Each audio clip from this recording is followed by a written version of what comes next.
बंदी छोड़ सतगुरु रामपाल जी परमेश्वर जी की जय हो। परम पिता परमात्मा सारी सृष्टि के रचनहार कुल मालिक असंख्य ब्रह्मांडों के स्वामी जगत गुरु तीनों लोकों में प्रवेश करके सबका धारण पोषण करने वाले राजाधिराज आत्माधार नाथों के नाथ देवों के देव महादेव सर्वेश्वर महेश्वर मृत्युंजय अजरो अमर आदि अनादि सनातनी प्रभु जगत पिता जगदीश्वर श्री श्री 1008 की उपाधि के वास्तविक अधिकारी अकाल मूरत शब्द स्वरूपी राम वासुदेव सर्वगतम ब्रह्म परम पूज्य प्रथम पूज्य परम संत परम पुरुष परम धनी परम दयालु सत्य कबीर हक्का कबीर अल्लाहु कबीर अल्लाहु अकबर बाखबर अल्लाह ताला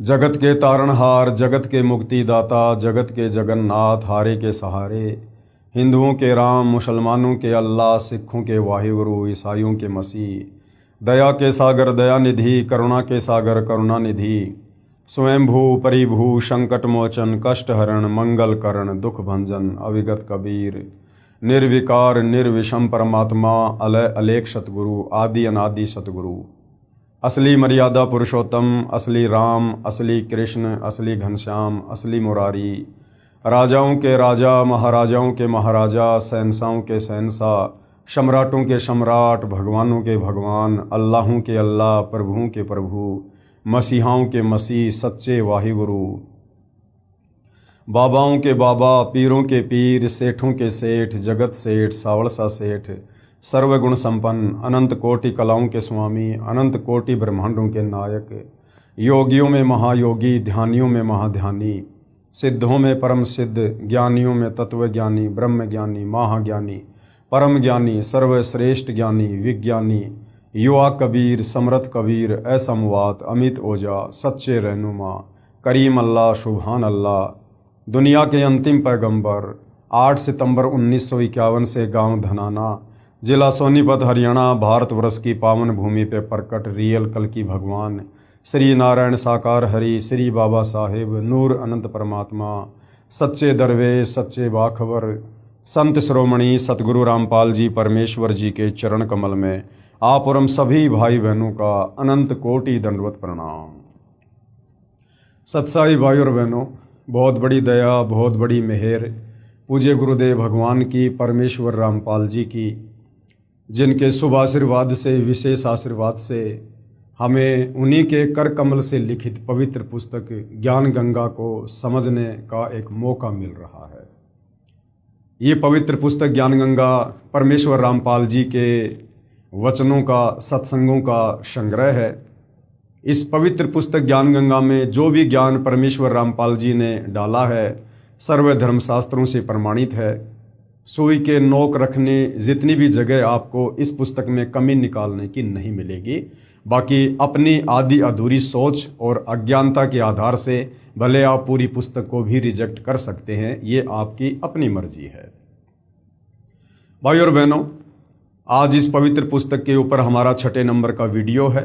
प्रत्येक वीडियो में गुरुदेव भगवान के आशीर्वाद से हमें अध्यात्म के विषय में, भक्ति मार्ग के विषय में, भक्ति और भगवान के विषय में बहुत कुछ जानने और समझने को प्राप्त हो रहा है। भाई और बहनों, आज इस पवित्र पुस्तक पर हमारा टॉपिक सृष्टि रचना को लेकर है। सृष्टि रचना वो कथा है, वो नारायण कथा है, सत्य कथा है, अमर कथा है। इस कथा को समझे बिना आप और हम किसी भी धर्म के किसी भी धर्म ग्रंथ को नहीं समझ सकते। हम अध्यात्म के निष्कर्ष को नहीं समझ सकते हैं। इसलिए सृष्टि रचना को भक्ति की शुरुआत करने से पहले बारंबार सुनना, पढ़ना, समझना बहुत जरूरी है। परमात्मा प्रेमी आत्माएं प्रथम बार जब इस अमर कथा सृष्टि रचना को सुनेंगी तो उनको लगेगा कि जैसे कोई बनावटी सी बात है, क्योंकि भाई और बहनों, सदियों से हमारे नादान ज्ञानहीन तत्व ज्ञानहीन धर्मगुरुओं ने हमें केवल शास्त्र विरुद्ध साधना का ही पाठ पढ़ाया है। हालांकि ये सृष्टि रचना टुकड़ों में हमारे धर्म ग्रंथों में शामिल है, परंतु तत्व ज्ञान के अभाव में हमारे नादान धर्मगुरु हमें सृष्टि रचना के विषय में यथार्थ जानकारी प्रदान नहीं कर पाए। इसलिए हमने शास्त्र विरुद्ध कथाओं को ही सत्य मान लिया, नारायण कथा मान लिया, सत्य कथा मान लिया। भाई और बहनों, सतगुरु रामपाल जी परमेश्वर जी ने बनावटी कथा सुनाने की कोई आवश्यकता नहीं है।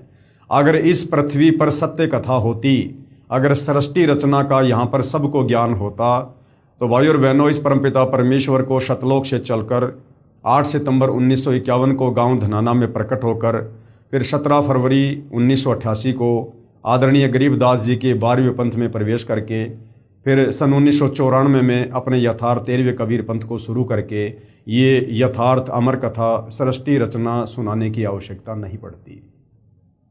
लेकिन इस सृष्टि रचना को सुने बिना, समझे बिना हम भक्ति पर कभी दृढ़ होकर लग ही नहीं सकते, हम कभी अपनी आत्मा का कल्याण करवा ही नहीं सकते।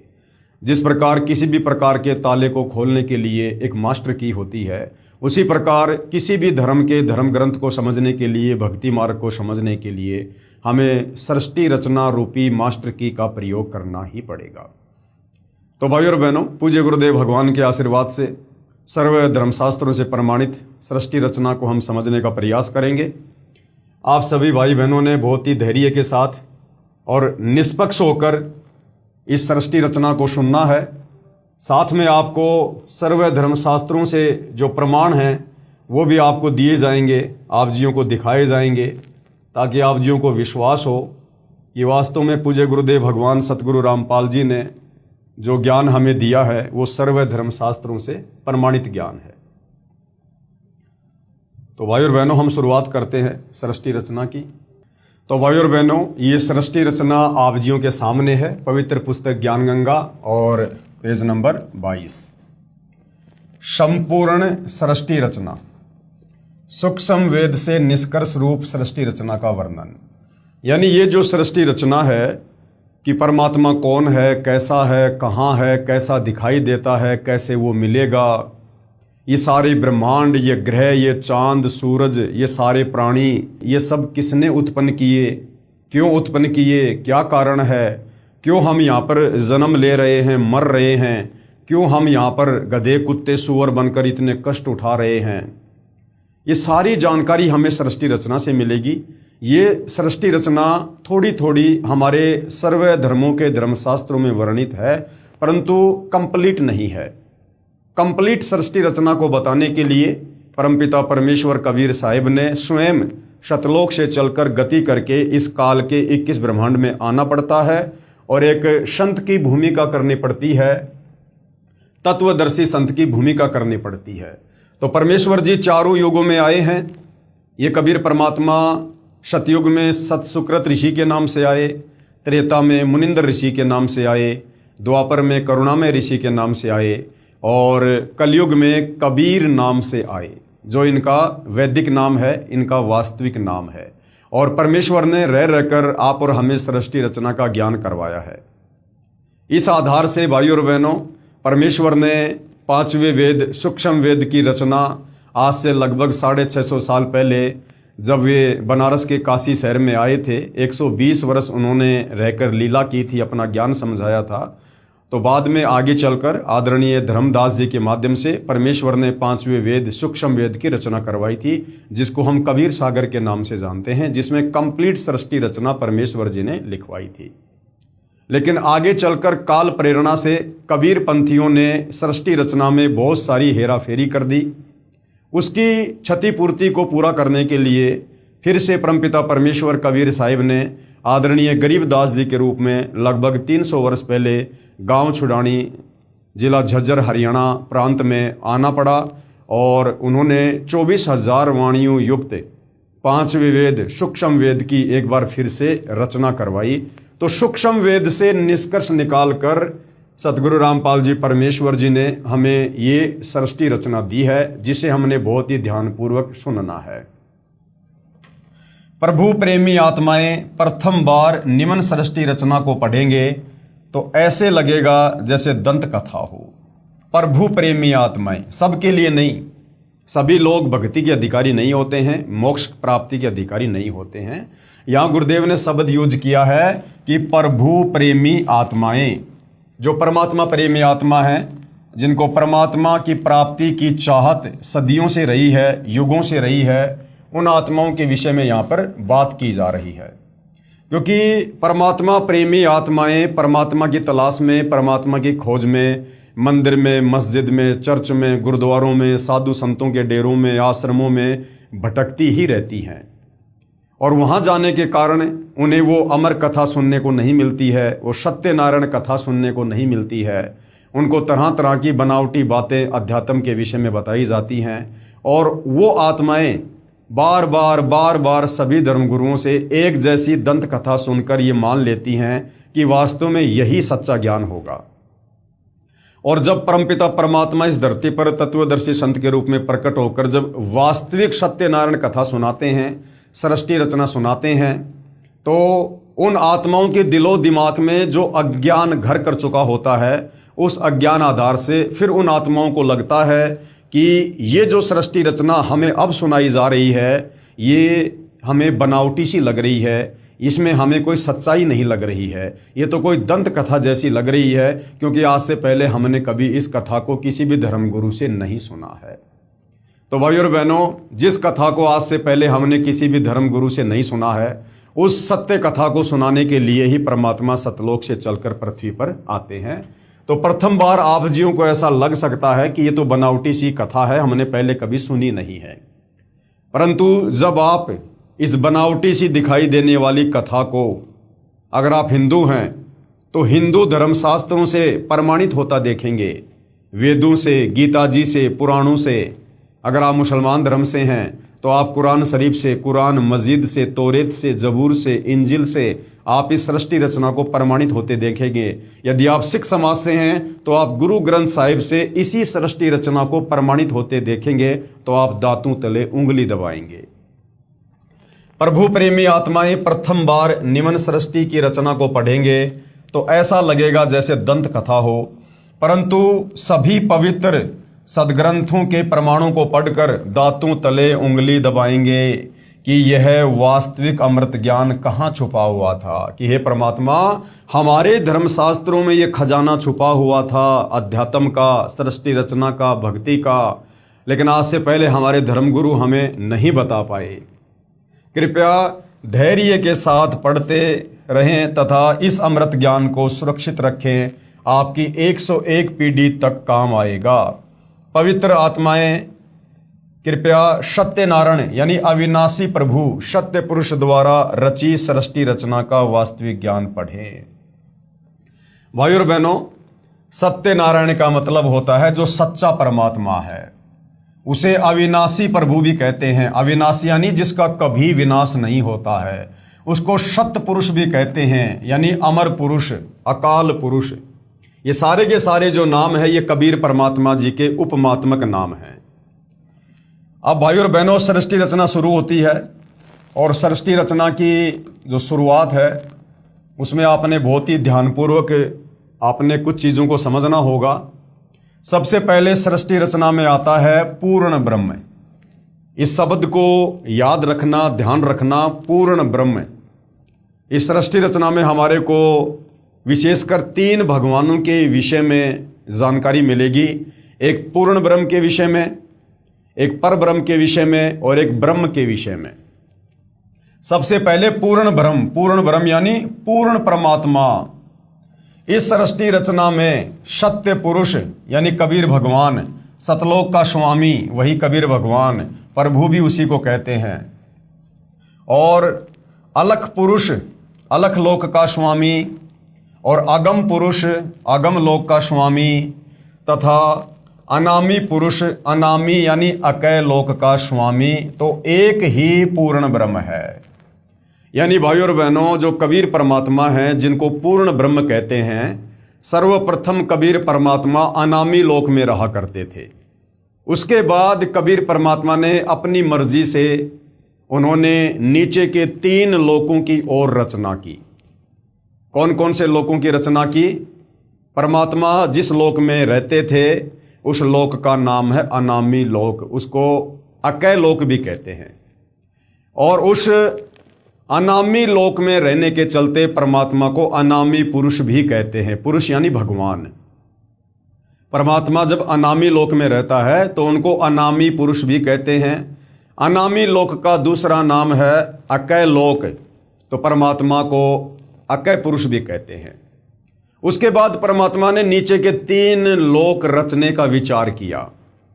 अनामी लोक से नीचे अगम लोक, और जब वही कबीर परमात्मा पूर्ण ब्रह्म अपना रूपांतरण करके जब उस आगम लोक में आकर विराजमान होता है तो उनको अगम पुरुष भी कहते हैं। यानी अगम लोक में विराजमान होने के कारण उसी परब्रह्म को, कबीर परमात्मा को अगम पुरुष की संज्ञा भी दी गई है, अगम पुरुष। अगम लोक से नीचे फिर परमात्मा ने रचा अलख लोक। उस अलख लोक में विराजमान होने के कारण कबीर परमात्मा को, पूर्ण ब्रह्म को अलख पुरुष की संज्ञा दी गई है। अलख पुरुष यानी अलख लोक में रहने के कारण परमात्मा को अलख पुरुष कहा जाता है।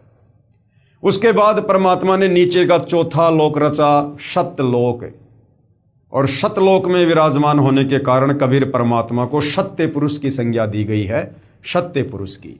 यानी परमात्मा एक ही है, कबीर भगवान, वही कबीर परमात्मा 4 लोकों की रचना करके और भिन्न भिन्न नाम से उन 4 लोकों में निवास करता है।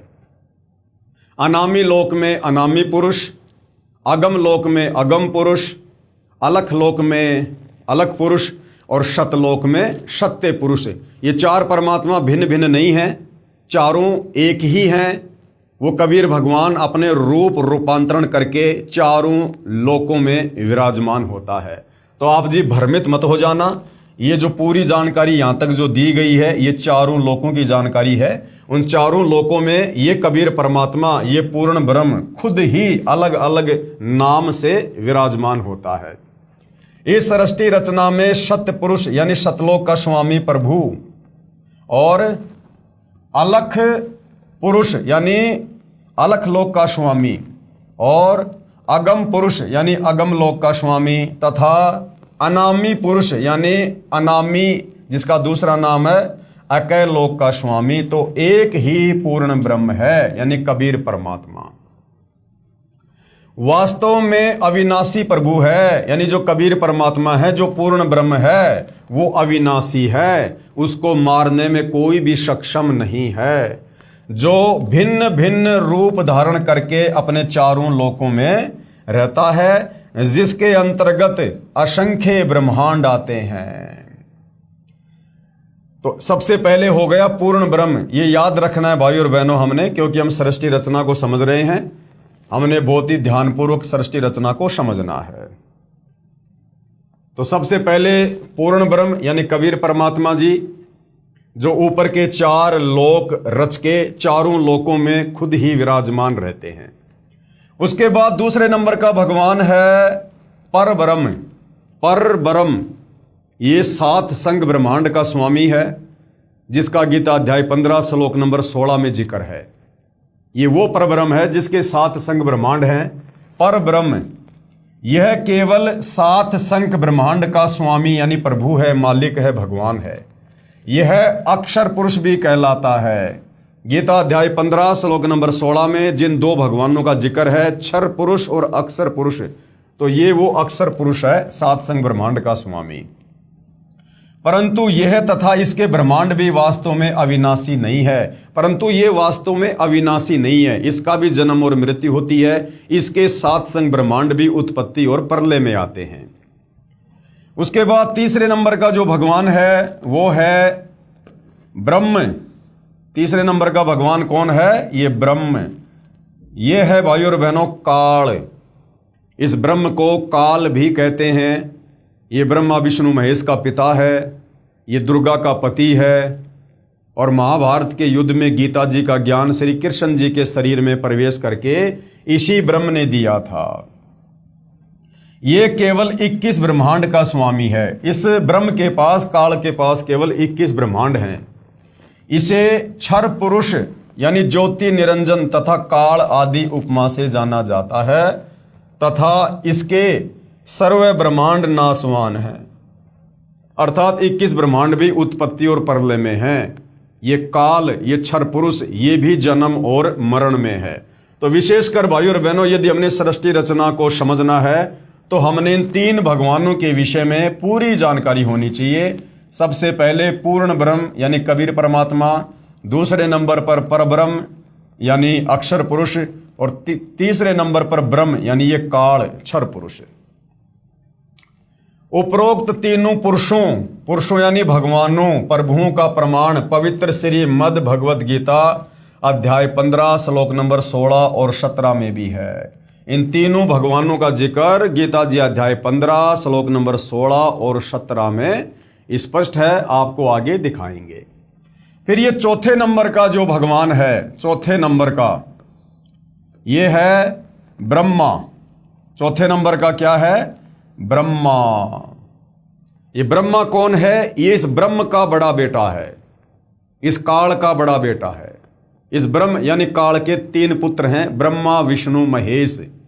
तो इस ब्रह्म का जो बड़ा बेटा है वो है ब्रह्मा। ब्रह्मा इसी ब्रह्म यानी काल का ज्येष्ठ यानी बड़ा पुत्र है, विष्णु बीच वाला पुत्र है तथा शिव अंतिम तीसरा पुत्र है। ये तीनों इस ब्रह्म के यानी काल के पुत्र केवल एक ब्रह्मांड में एक विभाग के स्वामी अर्थात भगवान है तथा नाशवान है, अर्थात ब्रह्मा विष्णु महेश भी नाशवान है, जन्म और मृत्यु में है। विस्तृत जानकारी के लिए कृपया पढ़ें निम्नलिखित सृष्टि रचना।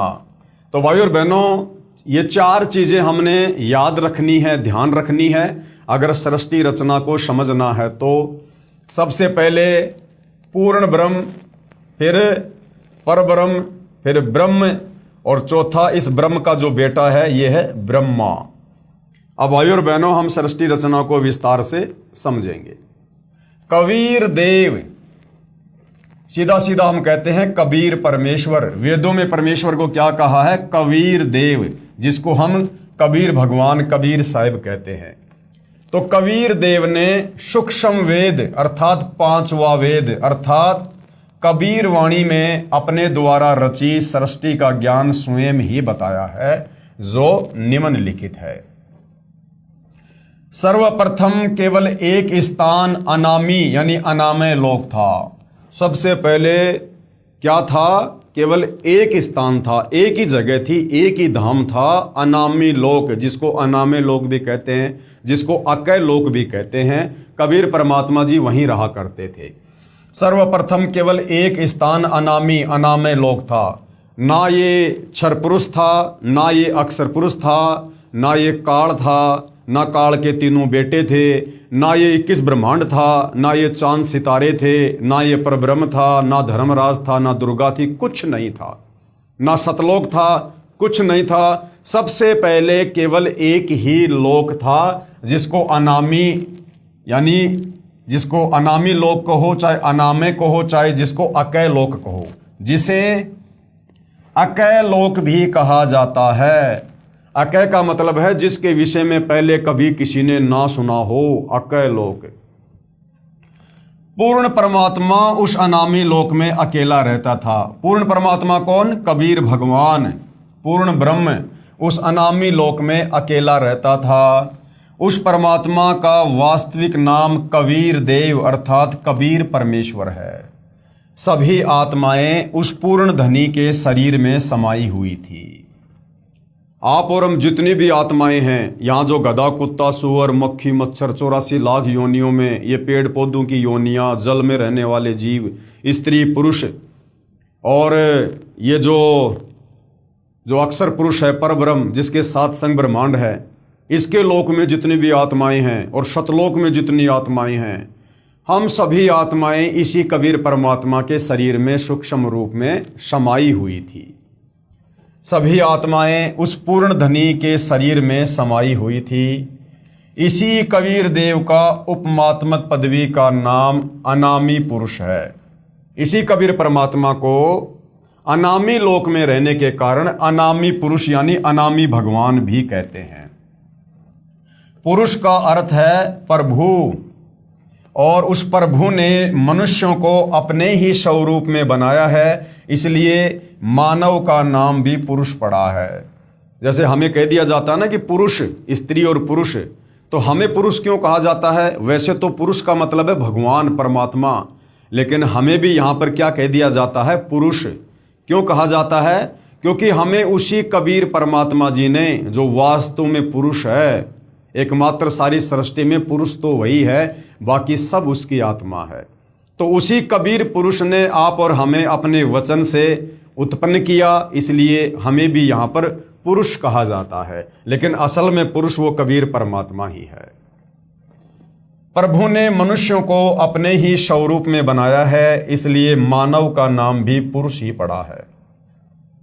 अनामी पुरुष के एक रोम यानी शरीर के बाल का प्रकाश, अनामी पुरुष कौन? कबीर परमात्मा जी। अनामी लोक में रहने के कारण उनको अनामी पुरुष कहा जाता है। उस कबीर परमात्मा के शरीर के एक बाल में, रोमकूप यानी एक बाल में कितनी रोशनी है? अनामी पुरुष के एक रोम यानी शरीर के बाल का प्रकाश शंख सूर्यों की रोशनी से भी अधिक है। पूरी बॉडी पर 3.5 करोड़ रोमकूप होते हैं।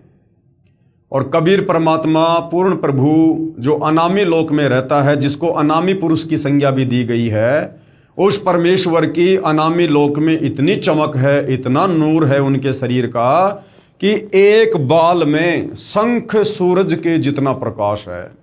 हम जो ये सूर्य देखते हैं ना, शंख, शंख का मतलब नील, पद्म, शंख, तो शंख सूर्यों जितना प्रकाश उस परमात्मा के एक बाल में है।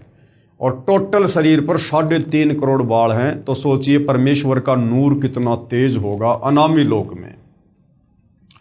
विशेष जैसे किसी देश के आदरणीय प्रधानमंत्री जी का शरीर का नाम, तो ये जो शतलोक है वहां की जो रचना है उसकी जानकारी दी हुई है। इसको हम आगे पढ़ेंगे, बाद में पढ़ेंगे।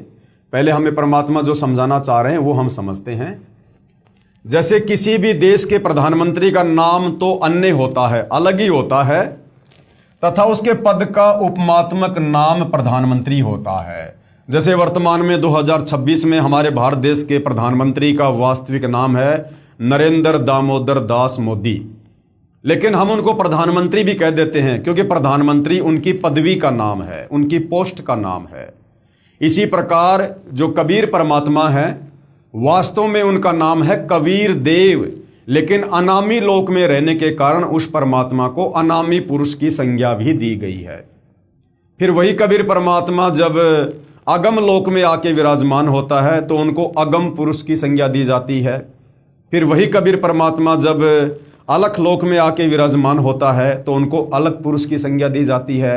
और वही कबीर परमात्मा जब सतलोक में आकर विराजमान होता है तो उनको सत्य पुरुष की संज्ञा दी जाती है। और जैसे जैसे परमात्मा नीचे के लोकों में विराजमान होते हैं, वैसे वैसे उनकी शक्ति में अंतर होता चला जाता है। जैसे मान लीजिए कई बार हमारे देश के प्रधानमंत्री जो अन्य जो मंत्री पद होते हैं जो कैबिनेट के, वो भी अपने अंडर में ही रख लेते हैं। जैसे भारत के गृह मंत्री का जो पद होता है, कई बार प्रधानमंत्री जी अपने अंडर में वो जो है वो रख लेते हैं। तो जब वही प्रधानमंत्री उस गृह मंत्री वाली पोस्ट के हिसाब से जब कहीं पर सिग्नेचर करेगा तो उनकी शक्ति प्रधानमंत्री की तुलना में डाउन हो जाती है, कम हो जाती है। तो इसी प्रकार ये कबीर परमात्मा जो नीचे के 3 लोकों में विराजमान होता है, तो वहां परमेश्वर के शरीर की रोशनी में भी अंतर होता चला जाता है। जैसे भारत देश के प्रधानमंत्री का नाम तो अन्य होता है, तथा उसका जो पद होता है यानी जो उपमात्मक पदवी का नाम है वो प्रधानमंत्री होता है।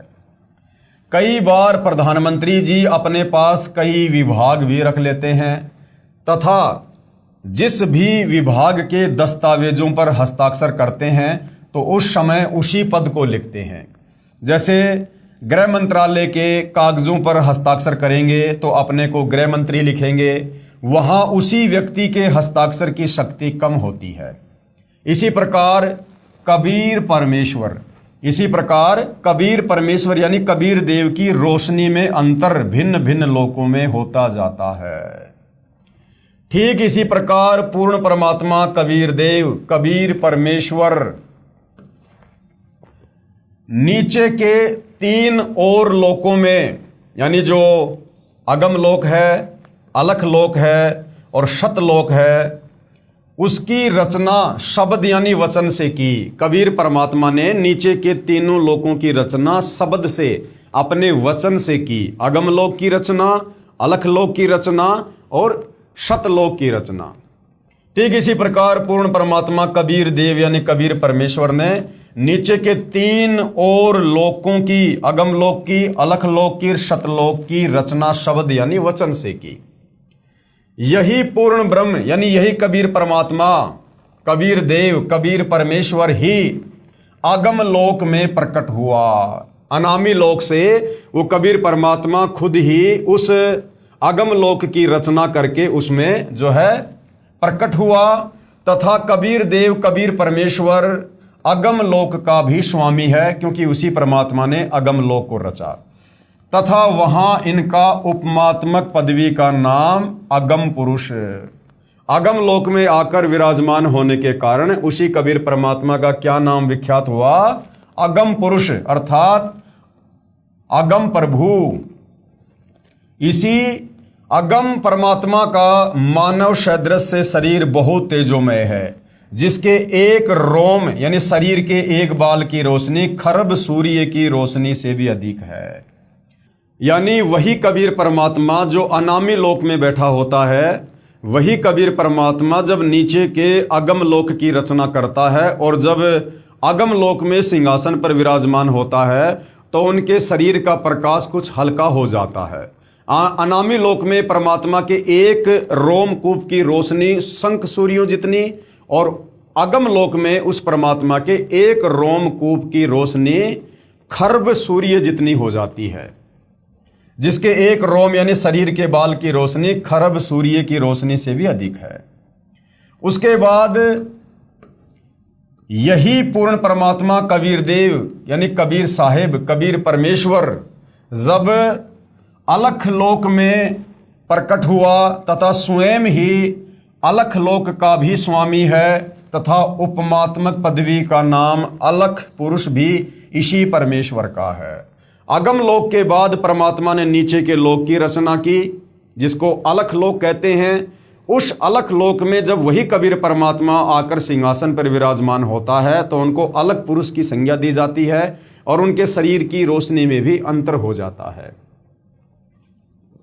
तथा इस पूर्ण प्रभु का मानव सदृश से शरीर तेजोमय, स्वयं ज्योति, स्वयं प्रकाशित है।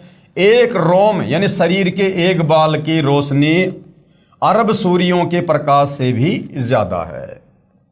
और उसके बाद जब यही कबीर परमात्मा नीचे के चौथे लोक शतलोक में आकर विराजमान होता है, यही पूर्ण प्रभु शतलोक में प्रकट हुआ तथा शतलोक का भी अधिपति यही है। इसलिए इसी का उपमात्मक पदवी का नाम सत्य पुरुष यानी अविनाशी प्रभु है। नीचे के चौथे लोक शतलोक में आकर विराजमान होने के कारण परमेश्वर को सत्य पुरुष की संज्ञा दी जाती है। और इसी का नाम अकाल मूर्ति यानी इसी कबीर परमात्मा को अकाल मूर्ति भी कहते हैं, शब्द स्वरूपी राम भी कहते हैं, पूर्ण ब्रह्म भी कहते हैं, परम अक्षर ब्रह्म आदि भी कहते हैं। इसी सत्य पुरुष यानी कबीर देव, कबीर प्रभु का मानव सदृश से शरीर तेजोमय है, जिसके एक रोम यानी एक शरीर के बाल का प्रकाश करोड़ सूर्यों तथा इतने ही चंद्रमाओं के प्रकाश से भी अधिक है। इस कबीर देव यानी कबीर प्रभु ने सत्य पुरुष रूप में प्रकट होकर कहाँ? शतलोक में उसी कबीर परमात्मा ने सत्य पुरुष रूप में प्रकट होकर शतलोक में विराजमान होकर प्रथम शतलोक में अन्य रचना की। सबसे पहले परमात्मा ने शतलोक में सृष्टि की रचना की शुरुआत की। एक शब्द यानी एक वचन से 16 द्वीपों की रचना की। उस शतलोक की धरती पर परमात्मा ने एक वचन उच्चारण करके 16 द्वीप बना दिए, 16 जगह बना दी। फिर 16 शब्दों से 16 पुत्रों की उत्पत्ति की। फिर परमात्मा ने 16 शब्द उच्चारण किए और 16 शब्दों से परमात्मा ने अपने 16 पुत्रों की उत्पत्ति की और अपने 16 पुत्रों को एक एक द्वीप दे दिया। यानी एक शब्द वचन से 16 द्वीपों की रचना की, फिर 16 शब्दों से 16 पुत्रों की उत्पत्ति की, फिर एक मानसरोवर की रचना की जिसमें अमृत भरा। अमृत यानी जैसे हम यहाँ कहते हैं ना मीठा पानी, ऐसे वहां पर परमात्मा ने अमृत भर दिया उस मानसरोवर में। 16 पुत्रों के नाम हैं कूरम, ज्ञानी, विवेक, तेज, सहज, संतोष, श्रुति, आनंद, क्षमा, निष्काम, जलरंगी, अचिंत, प्रेम, दयाल, धैर्य और योग संतायन, जिन्हें योग जीत भी कहा जाता है। योग जीत भी इन्हीं का नाम है। तो परमेश्वर ने 16 शब्दों से फिर 16 पुत्रों की उत्पत्ति की और सभी पुत्रों को एक एक द्वीप दे दिया। सत्य पुरुष यानी कबीर देव ने अपने पुत्र अचिंत को, अचिंत जो कि 12वें नंबर का सत्य पुरुष कबीर भगवान का बेटा है, सत्य पुरुष कबीर देव ने अपने पुत्र अचिंत को सत्य लोक की अन्य रचना का भार सौंपा कि भाई अचिंत अब तू आगे सतलोक में सृष्टि की रचना कर, तथा शक्ति प्रदान कर दी। अचिंत ने अक्षर पुरुष यानी पर ब्रह्म की शब्द से उत्पत्ति की। अचिंत ने क्या किया? जो शक्ति परमात्मा ने दी थी उस शब्द शक्ति से अचिंत ने सृष्टि रचना में सहयोग के लिए एक आत्मा उत्पन्न की, जिसको क्या कहा जाता है? पर ब्रह्म। पर ब्रह्म कहो या अक्षर पुरुष कहो, जो गीता अध्याय 15 श्लोक नंबर 16 में अक्षर पुरुष कहा गया है, ये वही अक्षर पुरुष है जिसको पर ब्रह्म भी कहते हैं। अचिंत ने अक्षर पुरुष यानी पर ब्रह्म की शब्द से उत्पत्ति की तथा कहा कि मेरी मदद करना। अक्षर पुरुष नहाने के लिए स्नान करने मानसरोवर पर चला गया। वहां आनंद आया तथा सो गया, लंबे समय तक बाहर नहीं आया। तब अचिंत की प्रार्थना पर अक्षर पुरुष को नींद से जगाने के लिए कबीर देव, कबीर परमेश्वर ने उसी मानसरोवर से कुछ अमृत जल लेकर एक अंडा बनाया तथा उस अंडे में एक आत्मा प्रवेश की तथा अंडे को मानसरोवर के अमृत जल में छोड़ा। जब काफी समय बीत गया तो कबीर परमात्मा जी ने अचिंत से कहा कि भाई अचिंत, आप सृष्टि रचना क्यों नहीं रच रहे? तो अचिंत ने कहा कि भगवान, मैंने एक आत्मा उत्पन्न की थी अक्षर पुरुष को, पर ब्रह्म को सहयोगी के लिए, लेकिन वो तो मानसरोवर में जाकर सो गया और वो तो वहां से उठ नहीं पा रहा है। हे परमात्मा, आप उसे निंद्रा से उठाइए। तो कबीर परमात्मा जी ने उसी मानसरोवर से थोड़ा सा जल अपने हाथ में लिया, अपनी वचन शक्ति से एक अंडा बनाया, उस अंडे में एक आत्मा प्रवेश की, उस आत्मा को उस मानसरोवर के जल में छोड़ दिया। अंडे की गड़गड़ाहट से अक्षर पुरुष की निंद्रा भंग हो गई। जब वो अंडा मानसरोवर के अंदर छोड़ा गया तो अंडे की गड़गड़ाहट की आवाज से अक्षर पुरुष यानी परब्रह्म की निंद्रा भंग हो गई।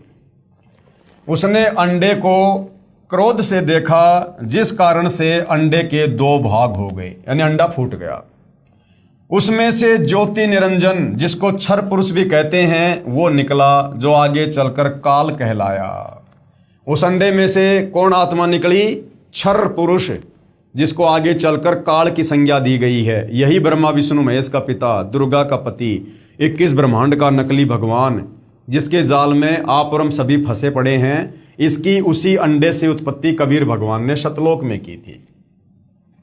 उसमें से ज्योति निरंजन क्षर पुरुष निकला, जो आगे चलकर काल कहलाया।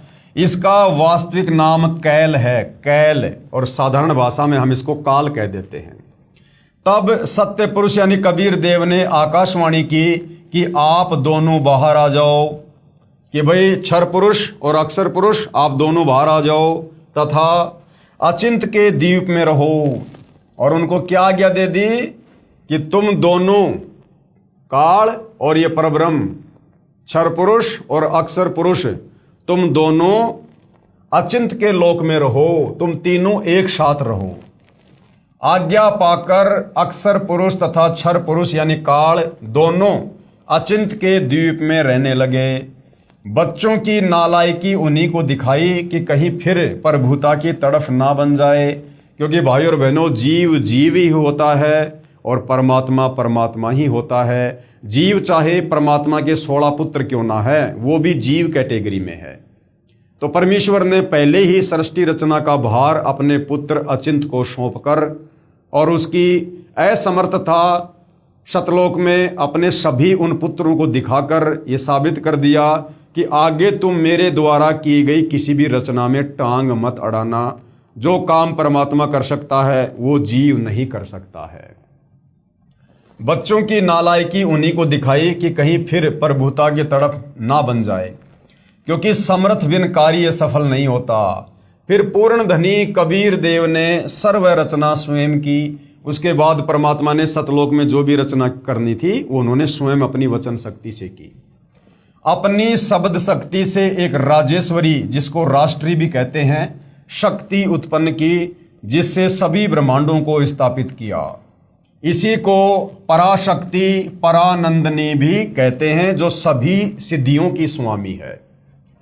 पूर्ण ब्रह्म ने यानी कबीर भगवान ने सर्व आत्माओं को अपने ही अंदर से अपनी वचन शक्ति से अपने मानव शरीर सदृश से उत्पन्न किया।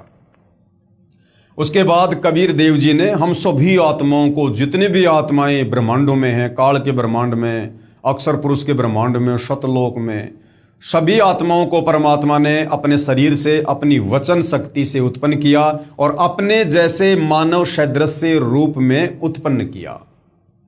प्रत्येक हंस आत्मा का परमात्मा जैसा ही शरीर रचा, जिसका तेज 16 सूर्यों जैसा मानव सदृश है। और प्रत्येक आत्मा के शरीर का जो तेज था, जो रोशनी थी, वो 16 सूर्यों जितना था। जैसे सूरज है यहाँ पर, ऐसे ऐसे 16 सूर्यों जितना तेज सतलोक में प्रत्येक आत्मा के शरीर का है। परंतु परमेश्वर के शरीर के एक रोमकूप का प्रकाश करोड़ों सूर्यों से भी ज्यादा है। लेकिन कबीर परमात्मा के शरीर का प्रकाश, आप और हम हंस आत्माएं जो सतलोक में थी, उनके शरीर के प्रकाश से कोई असंख्य गुना ज्यादा प्रकाश है।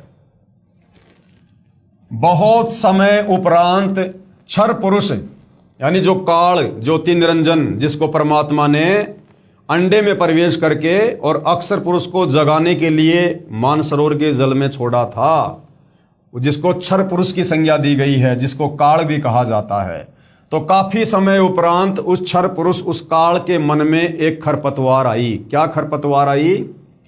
काफी समय उपरांत क्षर पुरुष यानी ज्योति निरंजन ने सोचा कि हम तीनों, कौन? अचिंत और अक्षर पुरुष और वे क्षर पुरुष, एक ही द्वीप में रह रहे हैं। कि हम 3 भाई तो एक ही द्वीप में रह रहे हैं और हमारे बाकी जो 15 भाई हैं वो अलग अलग द्वीप में रह रहे हैं, तथा अन्य एक एक द्वीप में रह रहे हैं। मैं भी साधना यानी भक्ति करके अलग द्वीप प्राप्त करूंगा। उसने ऐसा विचार करके एक पैर पर खड़ा होकर 70 युग तक तप किया। हालांकि भाई और बहनों, सतलोक में समय नहीं है, लेकिन यहां जितना समय एक युग बीतने में लगता है, जैसे यहां पर जो चारों युगों का समय है वो 43,20,000 वर्ष का समय है। सतयुग, त्रेता, द्वापर, कलयुग, चारों युगों का कुल समय है 43,20,000 वर्ष। ऐसे ऐसे 70 युग तक, इतने समय तक उस काल ने, ज्योति निरंजन ने, क्षर पुरुष ने सतलोक में अलग से भूमि प्राप्त करने के लिए, जगह प्राप्त करने के लिए उसने एक पैर पर खड़ा होकर तप करना शुरू कर दिया। अब आगे गुरुदेव भगवान क्या समझा रहे हैं? आत्माएं काल के जाल में कैसे फंसी। फिर सतलोक में परमात्मा ने जो असंख्य आत्माएं अपने शरीर से, अपने वचन से उत्पन्न की थी, वो आत्माएं फिर इस काल के जाल में, इस क्षर पुरुष के जाल में, इस ज्योति निरंजन के जाल में कैसे फंसी और कैसे हम यहां अपने कर्म फोड़ने के लिए आ गए। आत्माएं काल के जाल में कैसे फंसी? विशेष जब ब्रह्म यानी ये काल, जिसको ब्रह्म भी कहते हैं, ज्योति निरंजन भी कहते हैं, जब ये सतलोक में तप कर रहा था, हम सभी आत्माएं जो आज ज्योति निरंजन के 21 ब्रह्मांड में रहते हैं, इसकी साधना पर आसक्त हो गए। ये जो एक पैर पे खड़ा होकर तप कर रहा था, तो हम सभी आत्माएं इसके ऊपर आसक्त हो गए तथा हृदय से इसे चाहने लगे। अपने सुखदायी प्रभु सत्य पुरुष से विमुख हो गए। यानी कबीर परमात्मा से आस्था हटा ली और हमारी आस्था इस काल में लग गई जो ये तप कर रहा था। जिस कारण से पतिव्रता पद से गिर गए। पूर्ण प्रभु ने यानी कबीर परमात्मा जी ने बार बार सावधान करने पर भी हमारी आसक्ति इच्छर पुरुष यानी काल से नहीं हटी। यही प्रभाव आज भी काल सृष्टि में विद्यमान है। जैसे नौजवान बच्चे फिल्म स्टारों यानी अभिनेताओं तथा अभिनेत्रियों की बनावटी अदाओं तथा अपने रोजगार मकसद से कर रहे भूमिका पर अति आसक्त हो जाते हैं, रोकने से भी नहीं रुकते। यदि कोई अभिनेता या अभिनेत्री निकटवर्ती शहर में आ जाए तो देखे उन नादान बच्चों की भीड़ केवल दर्शन करने के लिए बहु संख्या में एकत्रित हो जाती हैं। लेना एक न देने दो, रोजी रोटी अभिनेता कमा रहे हैं, नौजवान बच्चे लुट रहे हैं। माता पिता कितना ही समझाएं किंतु बच्चे नहीं मानते, कहीं न कहीं कभी न कभी लुक छिप कर जाते ही रहते हैं। इसी प्रकार कबीर परमात्मा जी ने हमें सतलोक में बहुत सावधान किया, बार बार आकाशवाणी की कि बच्चों ये अपने कर्म फोड़ रहा है, ये जो काल है जो तप कर रहा है, ये मनमानी कर रहा है, तुम इसके ऊपर ध्यान मत दो, तुम आराम से रहो, तुम्हारे पास में किस चीज की कमी है। हम ऊपर से तो सावधान हो गए परंतु अंदर से जो चाहत थी वो हमारी काल से नहीं हटी, तो हम पतिव्रता पद से नीचे गिर गए। पूर्ण ब्रह्म कबीर देव कबीर प्रभु ने क्षर पुरुष से पूछा, उस काल से पूछा कि बोलो क्या चाहते हो, कि भैया तप क्यों कर रहा है। सत्तर के बाद परमात्मा ने पूछा कि आप क्या चाहते हो, तो उसने कहा कि पिताजी ये स्थान मेरे लिए बहुत कम है, मुझे अलग से द्वीप प्रदान करने की कृपा करें। तो हक्का कबीर यानी सत्य कबीर ने उसे 21 ब्रह्मांड प्रदान कर दिए। कितने ब्रह्मांड प्रदान कर दिए? 21 ब्रह्मांड प्रदान कर दिए। कुछ समय उपरांत ज्योति निरंजन ने सोचा इसमें कुछ रचना करनी चाहिए कि भाई मैंने परमात्मा से ये खाली प्लाट तो ले लिए, अब इसमें कुछ कंस्ट्रक्शन करना चाहिए, कुछ रचना भी करनी चाहिए। खाली ब्रह्मांड यानी प्लाट किस काम के, ये विचार करके 70 युग तप करके पूर्ण परमात्मा कबीर देव कबीर प्रभु से रचना सामग्री भी यानी उसने रचना सामग्री की याचना की। सत्य पुरुष ने उसे 3 गुण तथा 5 तत्व प्रदान कर दिए। 3 गुण कौन से? रजगुण, सतगुण, तमगुण, और 5 तत्व है अग्नि, पृथ्वी, जल, आकाश और वायु। ये 3 गुण और 5 तत्व परमात्मा जी ने उस काल को प्रदान कर दिए, जिससे ब्रह्म यानी ज्योति निरंजन ने अपने ब्रह्मांडों में कुछ रचना की। फिर सोचा कि इसमें जीव भी होने चाहिए, अकेले का दिल नहीं लगता। ये विचार करके 64 युग तक फिर तप किया। पूर्ण परमात्मा कबीर देव के पूछने पर बताया कि मुझे कुछ आत्मा दे दो, मेरा अकेले का दिल नहीं लग रहा है। तब सत्य पुरुष यानी कबीर देव कबीर परमेश्वर ने कहा कि भाई ब्रह्म, हे काल, तेरे तप के प्रतिफल में मैं तुझे और ब्रह्मांड दे सकता हूं कि तेरे को अगर और द्वीप चाहिए और ब्रह्मांड चाहिए तो ले ले, परंतु मेरी आत्माओं को किसी भी जप तप साधना के फल रूप में नहीं दे सकता।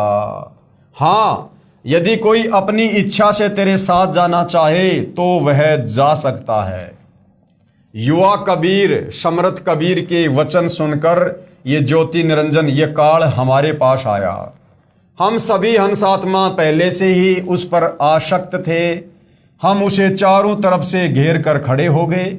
ज्योति निरंजन ने कहा कि मैंने पिताजी से अलग 21 ब्रह्मांड प्राप्त कर लिए, वहां नाना प्रकार के रमणीय स्थल बनाए हैं। अब ये काल हमारे पास में आया और ये हमारे को भ्रमित करने लगा कि मैंने पिताजी से ऐसे ऐसे 21 ब्रह्मांड प्राप्त कर लिए हैं और इन 21 ब्रह्मांडों में मैंने 3 गुण और 5 तत्वों से बहुत ही बढ़िया बढ़िया जगह बनाई है, घूमने की फिरने की बहुत ही मनोरंजन वाली जगह बनाई है, बड़े बड़े बाग बगीचे बनाए हैं मैंने। क्या आप लोग मेरे साथ चलोगे?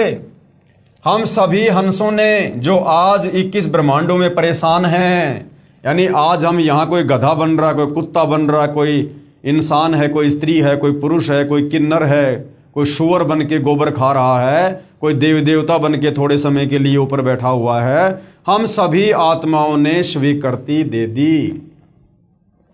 हम सभी हंसों ने जो आज 21 ब्रह्मांडों में परेशान है, कहा कि हम तैयार हैं, यदि पिताजी आज्ञा दें तब क्षर पुरुष पूर्ण ब्रह्म कबीर देव के पास गया तथा सर्वय वार्ता कही। तब कबीर अग्नि, यानी वेदों में परमात्मा को कबीर अग्नि भी कहा गया है, तब कबीर अग्नि अर्थात कबीर परमेश्वर ने कहा कि मेरे सामने स्वीकृति देने वाले को आज्ञा दूंगा। अब ये काल इसने क्या किया, ये कबीर परमात्मा जी के पास में गया और कहा कि परमात्मा जी, बहुत सारी आत्माएं हैं जो मेरे साथ 21 ब्रह्मांडों में जाना चाहती हैं। तो कबीर परमेश्वर ने कहा, भाई अगर वो आत्माएं मेरे सामने स्वीकृति दे देंगी तो मैं उनको तेरे साथ में भेज सकता हूं। क्षर पुरुष यानी ये काल तथा परम अक्षर पुरुष यानी कबीर परमात्मा, जिनको कबीर अमित ओझा भी कहा गया है, यानी जिसकी शक्ति का कोई वार पार नहीं, वह कबीर दोनों हम सभी हंस आत्माओं के पास आए। कौन? क्षर पुरुष और परम अक्षर पुरुष, ये काल और कबीर परमात्मा दोनों हम सभी हंस आत्माओं के पास आए और सत कबीर देव ने कहा कि जो हंस आत्मा इस ब्रह्म के साथ जाना चाहता है, हाथ ऊपर करके स्वीकृति दे दे। अपने पिता के सामने किसी की हिम्मत नहीं हुई, किसी ने स्वीकृति नहीं दी। बहुत समय तक सन्नाटा छाया रहा। तत्पश्चात एक हंस आत्मा ने साहस किया तथा कहा कि पिताजी मैं जाना चाहता हूं। बहुत देर बाद एक हंस आत्मा ने हाथ खड़ा किया और कहा कि पिताजी, इस क्षर पुरुष के साथ में मैं जाना चाहता हूं। फिर तो उसकी देखा देखी जो आज काल ब्रह्म के 21 ब्रह्मांडों में फंसी हैं, हम सभी आत्माओं ने स्वीकृति दे दी। परमेश्वर कबीर जी ने ज्योति निरंजन से कहा कि आप अपने स्थान पर जाओ, कि भाई क्षर पुरुष तू तेरे 21 ब्रह्मांडों में जा। जिन्होंने तेरे साथ जाने की स्वीकृति दी है, मैं उन सभी हंस आत्माओं को आपके पास भेज दूंगा। ज्योति निरंजन अपने 21 ब्रह्मांडों में चला गया।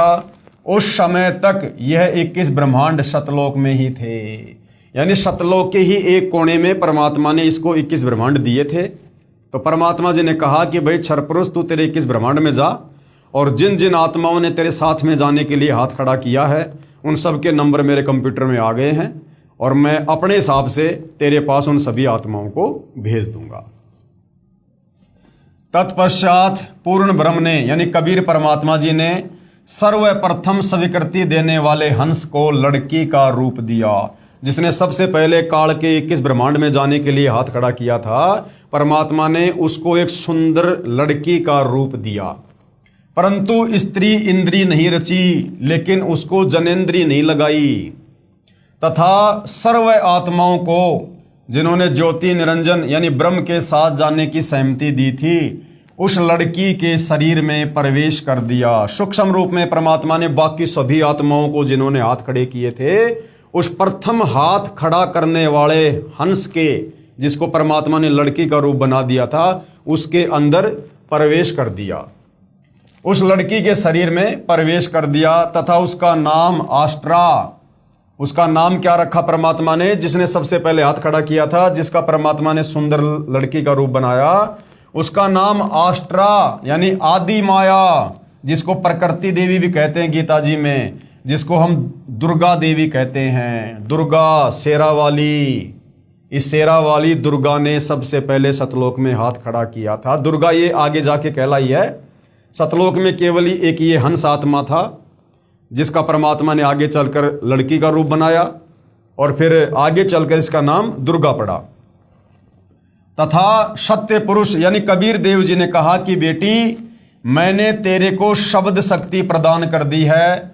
जितने जीव ये ब्रह्म कहे आप उत्पन्न कर देना। पूर्ण ब्रह्म कबीर देव यानी कबीर साहेब अपने पुत्र सहजदास के द्वारा प्रकृति को क्षर पुरुष के पास भिजवा दिया। और कबीर परमात्मा जी ने क्या किया? अपने पुत्र सहजदास के माध्यम से उस दुर्गा को, जिसको युवा लड़की का रूप दिया था, उस ज्योति निरंजन काल ब्रह्म के पास 21 ब्रह्मांड में भेज दिया कि भाई सहजदास अपनी बहन को क्षर पुरुष के पास में छोड़ के आ जा और उसको कह देना कि पिताजी ने सभी आत्माओं को इसके शरीर में डाल दिया है सूक्ष्म रूप में, और तू जितनी आत्मा कहेगा ये अपनी वचन शक्ति से अपने शब्द से उत्पन्न कर देगी युवा शरीर में लड़का या लड़की।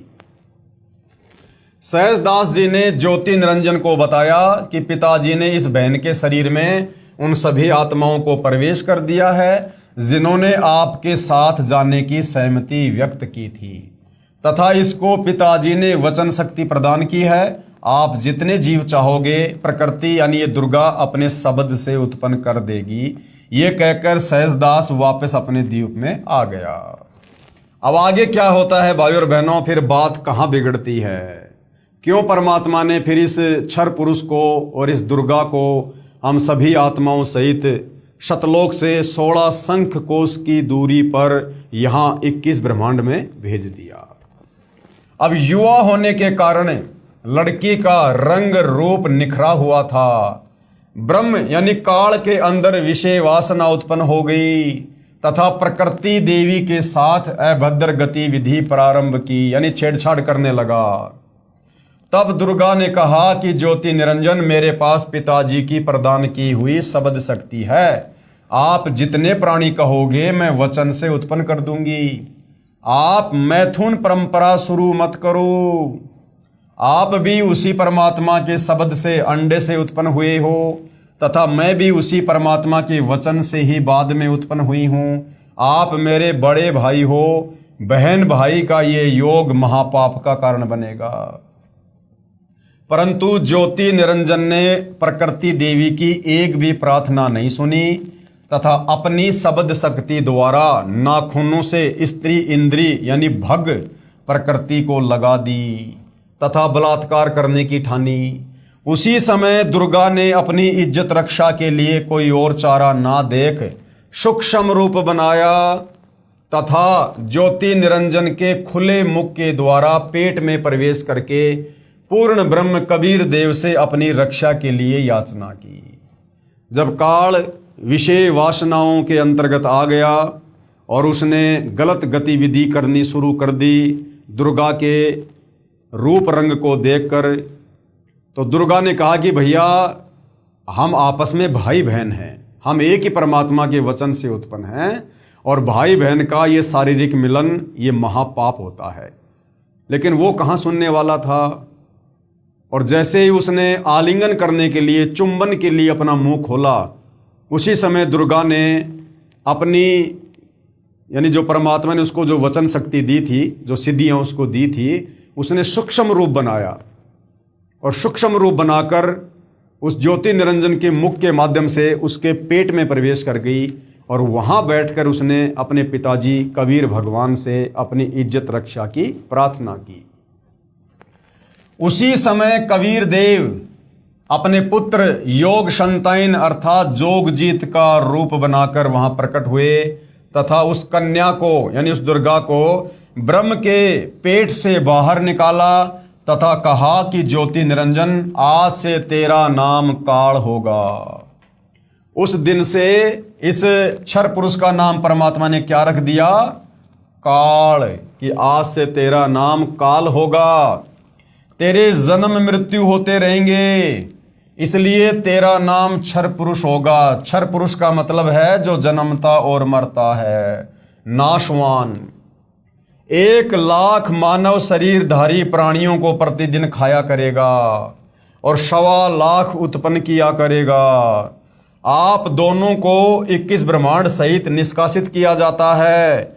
इतना कहते ही 21 ब्रह्मांड विमान की तरह चल पड़े और सहजदास के द्वीप के पास से होते हुए शतलोक से 16 शंख कोश यानी एक कोस में लगभग 3 किलोमीटर होता है, यानी 48 शंख किलोमीटर की दूरी पर आकर रुक गए। अब हमें आगे गुरुदेव भगवान क्या समझाना चाह रहे हैं? विशेष विवरण। अब तक 3 शक्तियों का विवरण आया है। अभी तक हमने सृष्टि रचना में 3 भगवान 3 शक्तियों के विषय में पढ़ा। सबसे पहले पूर्ण ब्रह्म यानी कबीर परमात्मा, उसके बाद में पर ब्रह्म यानी वो अक्षर पुरुष जो मानसरोवर में जाके सो गया था, पर ब्रह्म, और उसके बाद में ब्रह्म, ब्रह्म यानी ये काल जो परमात्मा ने अंडे से उत्पन्न किया। तो अभी तक हमने केवल 3 शक्तियों के बारे में पढ़ा है, पूर्ण ब्रह्म, पर ब्रह्म और ब्रह्म। सबसे पहली शक्ति कौन सी? पूर्ण ब्रह्म, जिसे अन्य उपमात्मक नामों से भी जाना जाता है, जैसे सत्य पुरुष भी पूर्ण ब्रह्म कबीर भगवान को कहते हैं, अकाल पुरुष भी इन्हीं को कहते हैं, शब्द स्वरूपी राम भी इसी पूर्ण ब्रह्म कबीर परमात्मा को कहते हैं, परम अक्षर ब्रह्म भी इन्हीं को कहते हैं। यह पूर्ण ब्रह्म यानी कबीर परमात्मा असंख्य ब्रह्मांडों का स्वामी है तथा वास्तव में अविनाशी है। तो एक तो हो गया पूर्ण ब्रह्म जिसके बारे में हमने पढ़ा। दूसरी शक्ति है पर ब्रह्म, जिसे अक्षर पुरुष भी कहा जाता है। यह वास्तव में अविनाशी नहीं है, यह 7 संग ब्रह्मांडों का स्वामी है। और तीसरी शक्ति कौन सी है? ब्रह्म, ये काल, जिसे ज्योति निरंजन, काल, कैल, क्षर पुरुष तथा धर्मराय आदि नामों से जाना जाता है, जो केवल 21 ब्रह्मांड का स्वामी है। अब आगे इसी ब्रह्म यानी काल की सृष्टि के एक ब्रह्मांड का परिचय दिया जाएगा, जिसमें 3 और नाम आपके पढ़ने में आएंगे, ब्रह्मा, विष्णु तथा शिव। अब कबीर परमात्मा ने इसको श्राप दे दिया कि भैया आज से तेरा नाम काल होगा और तेरे जन्म और मृत्यु होंगे, और तू प्रतिदिन 1 लाख मानव शरीरधारी आत्माओं को खाया करेगा, और 1.25 लाख तेरे भोजन के लिए ये दुर्गा उत्पन्न किया करेगी। और उसको श्राप दे दिया कि अब तू सतलोक से निष्कासित हो जा। उसी समय उसके 21 ब्रह्मांड सतलोक से अलग होकर और चल पड़े एक विमान की तरह, और सतलोक से 48 शंख किलोमीटर, नील पद्म शंख 48 जो है शंख किलोमीटर यानी 16 शंख कोस की दूरी पर आकर रुक गए। एक कोस में 3 किलोमीटर होते हैं, 16 शंख कोस की दूरी है इस 21 ब्रह्मांड और सतलोक की। तो 48 शंख किलोमीटर दूर आकर काल के 21 ब्रह्मांड रुक गए, ठहर गए, एक जगह स्थापित हो गए। अब 21 ब्रह्मांड में हम केवल एक ब्रह्मांड के विषय में जानकारी प्राप्त करेंगे। इस काल के 21 ब्रह्मांड में हम केवल एक ब्रह्मांड के विषय में अब आगे जानकारी प्राप्त करेंगे, और इस एक ब्रह्मांड में हमारे को 3 नए भगवानों का नाम और सुनने को मिलेगा, ब्रह्मा, विष्णु, शिव। ये ब्रह्मा, विष्णु, शिव इस काल, इस ज्योति निरंजन के पुत्र हैं जो इसने दुर्गा से उत्पन्न किए। तो अब हम एक ब्रह्मांड की सृष्टि के विषय में जानकारी प्राप्त करेंगे। ब्रह्म तथा ब्रह्मा में भेद। अब आगे सृष्टि रचना को समझने के लिए हमने इस ब्रह्म तथा इस ब्रह्मा में क्या अंतर है यह समझना पड़ेगा। यह ब्रह्म तो है 21 ब्रह्मांड का स्वामी जिसको काल कहते हैं, और ब्रह्मा है इसका बेटा, यानी ब्रह्मा, विष्णु, महेश इस ब्रह्म के 3 पुत्र हैं। तो ये जो ब्रह्मा है ये इस ब्रह्म का, इस काल का सबसे बड़ा बेटा है। एक ब्रह्मांड में बने सर्वोपरि स्थान पर ब्रह्म यानी ये क्षर पुरुष रहता है। तो भाइयों और बहनों, ये एक ब्रह्मांड का लघु चित्र बनाकर पूज्य गुरुदेव भगवान ने हमें समझाया है कि काल किस प्रकार से एक ब्रह्मांड की सृष्टि को चलाता है। काल को कुल 21 ब्रह्मांड दिए परमात्मा ने। अब ये काल एक ब्रह्मांड से सृष्टि की शुरुआत करता है। ये एक ब्रह्मांड का लघु चित्र है जो पूज्य गुरुदेव भगवान ने यहां पर बनाया हुआ है। इस एक ब्रह्मांड में ये काल क्या करता है? एक ब्रह्मांड में सबसे ऊपर के लोक में ये स्वयं रहता है, और ये उस ब्रह्मांड में अपनी पत्नी दुर्गा को साथ में रखता है, और इसने सबसे ऊपर 3 लोकों की रचना कर रखी है। ये 3 लोक इसने बना रखे हैं। एक है ये रजोगुण क्षेत्र, दूसरा है ये तमोगुण क्षेत्र, और तीसरा है शतोगुण क्षेत्र। अब ये काल क्या करता है भाइयों और बहनों? रजोगुण क्षेत्र जो इसने बना रखा है, यहां पर ये काल महाब्रह्मा रूप में रहता है और अपनी पत्नी दुर्गा को महासावित्री रूप में रखता है। ये काल ही अपना एक रूप बनाता है महाब्रह्मा और अपनी पत्नी दुर्गा का महासावित्री रूप बनाता है, और ये दोनों यहां पर एक ब्रह्मांड में पति पत्नी रूप में रहते हैं और शारीरिक संबंध बनाकर ये जो संतान उत्पन्न करते हैं इस रजोगुण क्षेत्र में, वो भी रजोगुण युक्त हो जाता है, जिसका नाम ये ब्रह्मा रखते हैं। फिर दूसरी जगह है ये तमोगुण क्षेत्र। इस तमोगुण क्षेत्र में ये काल महाशिव रूप बनाकर रहता है और अपनी पत्नी दुर्गा को महापार्वती रूप में रखता है, और यहां पर ये शारीरिक संबंध बनाकर जो संतान उत्पत्ति करते हैं उसका नाम ये शिव रखते हैं, और वो बेटा तमोगुण युक्त हो जाता है, तमोगुण युक्त। तीसरा क्षेत्र है शतोगुण प्रधान क्षेत्र। इस शतोगुण प्रधान क्षेत्र में ये काल महाविष्णु रूप बना के रहता है, अपनी पत्नी दुर्गा को महालक्ष्मी रूप में रखता है, और यहां पर शारीरिक संबंध बनाकर जो संतान ये उत्पन्न करते हैं वो शतोगुण प्रधान हो जाता है, जिसका नाम ये विष्णु रखते हैं। अर्थात एक ब्रह्मांड में ये काल और दुर्गा तीन पुत्रों की उत्पत्ति करते हैं, ब्रह्मा विष्णु महेश की, अपनी सृष्टि को चलाने के लिए। और इसी एक ब्रह्मांड में जो कबीर परमात्मा जी हैं वो भी गुप्त रूप में अपना एक लोक बनाकर रखते हैं, जिसको मिनी सतलोक कहते हैं, जिसके विषय में इस काल को जानकारी नहीं होती है। और फिर इसी एक ब्रह्मांड में नीचे भाइयों और बहनों ये दुर्गा जी का लोक है, जहां पर ये शेरावाली रहती है, ये दुर्गा का लोक है। और फिर इसी एक ब्रह्मांड में यहां पर ये सप्तपुरी बनी हुई हैं, ये धर्मराय का लोक है, जहां बैठकर सभी जीवों का वो लेखा जोखा करता है। और इसी एक ब्रह्मांड में इस काल में हमें धोखा देने के लिए ये नकली अनामी लोक बना रखा है, नकली अगम लोक बना रखा है, नकली अलख लोक बना रखा है और नकली शतलोक बना रखा है। फिर ये बहुत बड़ा एक समुद्र है, मीठे जल का समुद्र है ये बहुत बड़ा। फिर इसने यहाँ पर एक महास्वर्ग बना रखा है, और नीचे फिर जो बच्चे इसने इन तीनों जगहों पर रहकर जो इसने पैदा किए थे दुर्गा के साथ, उन तीनों बेटों को ब्रह्मा विष्णु महेश को फिर इसने एक एक लोक दे रखा है। ये विष्णु जी का लोक है, ये श्री ब्रह्मा जी का लोक है, और ये श्री शिव जी का लोक है। और ये जो है ये स्वर्ग है, ये नरक है। यहाँ पर ये देवताओं के राजा श्री इंद्र जी का लोक है।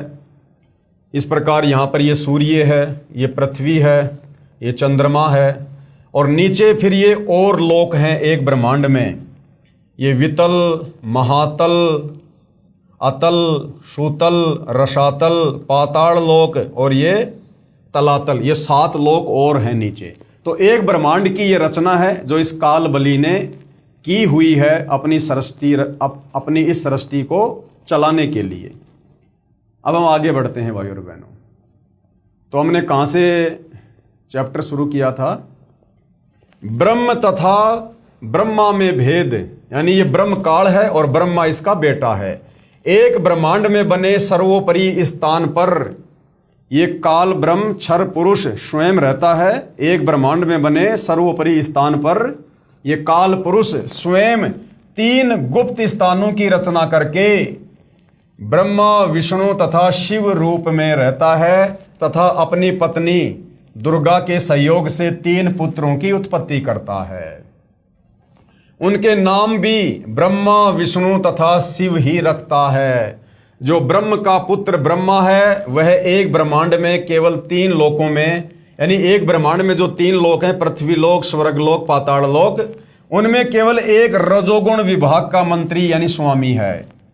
इसे त्रिलोकीय ब्रह्मा भी कहा जाता है। तथा ब्रह्म जो ब्रह्मलोक में ब्रह्मा रूप में रहता है, महाब्रह्मा रूप में रहता है, उसे महाब्रह्मा व ब्रह्मलोकीय ब्रह्म कहा जाता है। इसी ब्रह्म यानी काल को सदाशिव भी कहते हैं, महाशिव भी कहते हैं, महाविष्णु भी कहते हैं। श्री विष्णु पुराण में इसका प्रमाण है। चतुर्थ अंश अध्याय 1 पेज नंबर 230 से 231 पर श्री ब्रह्मा जी ने कहा, जिस अजन्मा सर्वमय विधाता परमेश्वर का आदि मध्य अंत स्वरूप स्वभाव और सार हम नहीं जान पाते। श्लोक नंबर 83 में लिखा हुआ है, जो मेरा रूप धारण करके संसार की रचना करता है, स्थिति के समय जो पुरुष रूप है तथा जो रुद्र रूप से विश्व का ग्रास कर जाता है, अनंत रूप से संपूर्ण जगत को धारण करता है। श्लोक नंबर 86। यह प्रमाण आपको हिंदू धर्म ग्रंथों में देखने को मिलेगा। अब आगे का जो चैप्टर है भाइयों और बहनों, वो क्या है? श्री ब्रह्मा जी, श्री विष्णु जी व शिव जी की उत्पत्ति, यानी ये काल ब्रह्म अपनी पत्नी दुर्गा के सहयोग से किस प्रकार से श्री ब्रह्मा, श्री विष्णु और श्री शंकर जी की उत्पत्ति करता है। काल ब्रह्म ने प्रकृति यानी दुर्गा से कहा कि अब मेरा कौन क्या बिगाड़ेगा। यानी जैसे ही परमात्मा ने इसको सतलोक से बाहर निकाला, इसके 21 ब्रह्मांड 16 शंख कोश की दूरी पर आकर रुक गए। उसके बाद इस काल ने, इस ब्रह्म ने इस प्रकृति यानी दुर्गा से कहा कि अब यहां मेरा कौन क्या बिगाड़ेगा। यानी मेरे साथ में जो बुरा होना था वो तो हो चुका है, अब यहां मेरा कौन क्या बिगाड़ेगा। यहां का राजा मैं हूं, अब मैं तेरे साथ में मनमानी करूंगा, जबरदस्ती करूंगा। काल यानी ब्रह्म ने दुर्गा यानी प्रकृति से कहा कि अब मेरा कौन क्या बिगाड़ेगा, मनमानी करूंगा। प्रकृति ने फिर प्रार्थना की, यानी दुर्गा ने फिर भी उससे प्रार्थना की कि आप कुछ शर्म करो। प्रथम तो आप मेरे बड़े भाई हो, क्योंकि उसी पूर्ण परमात्मा कबीर देव की वचन शक्ति से आपकी यानी ब्रह्म की अंडे से उत्पत्ति हुई, तथा बाद में मेरी उत्पत्ति उसी परमेश्वर के वचन से हुई है। दूसरा, मैं आपके पेट से बाहर निकली हूं, मैं आपकी बेटी हुई तथा आप मेरे पिता हुए। इन पवित्र नातों में बिगाड़ करना महापाप होगा। मेरे पास पिता की प्रदान की हुई शब्द शक्ति है। जितने प्राणी आप कहोगे मैं वचन से उत्पन्न कर दूंगी।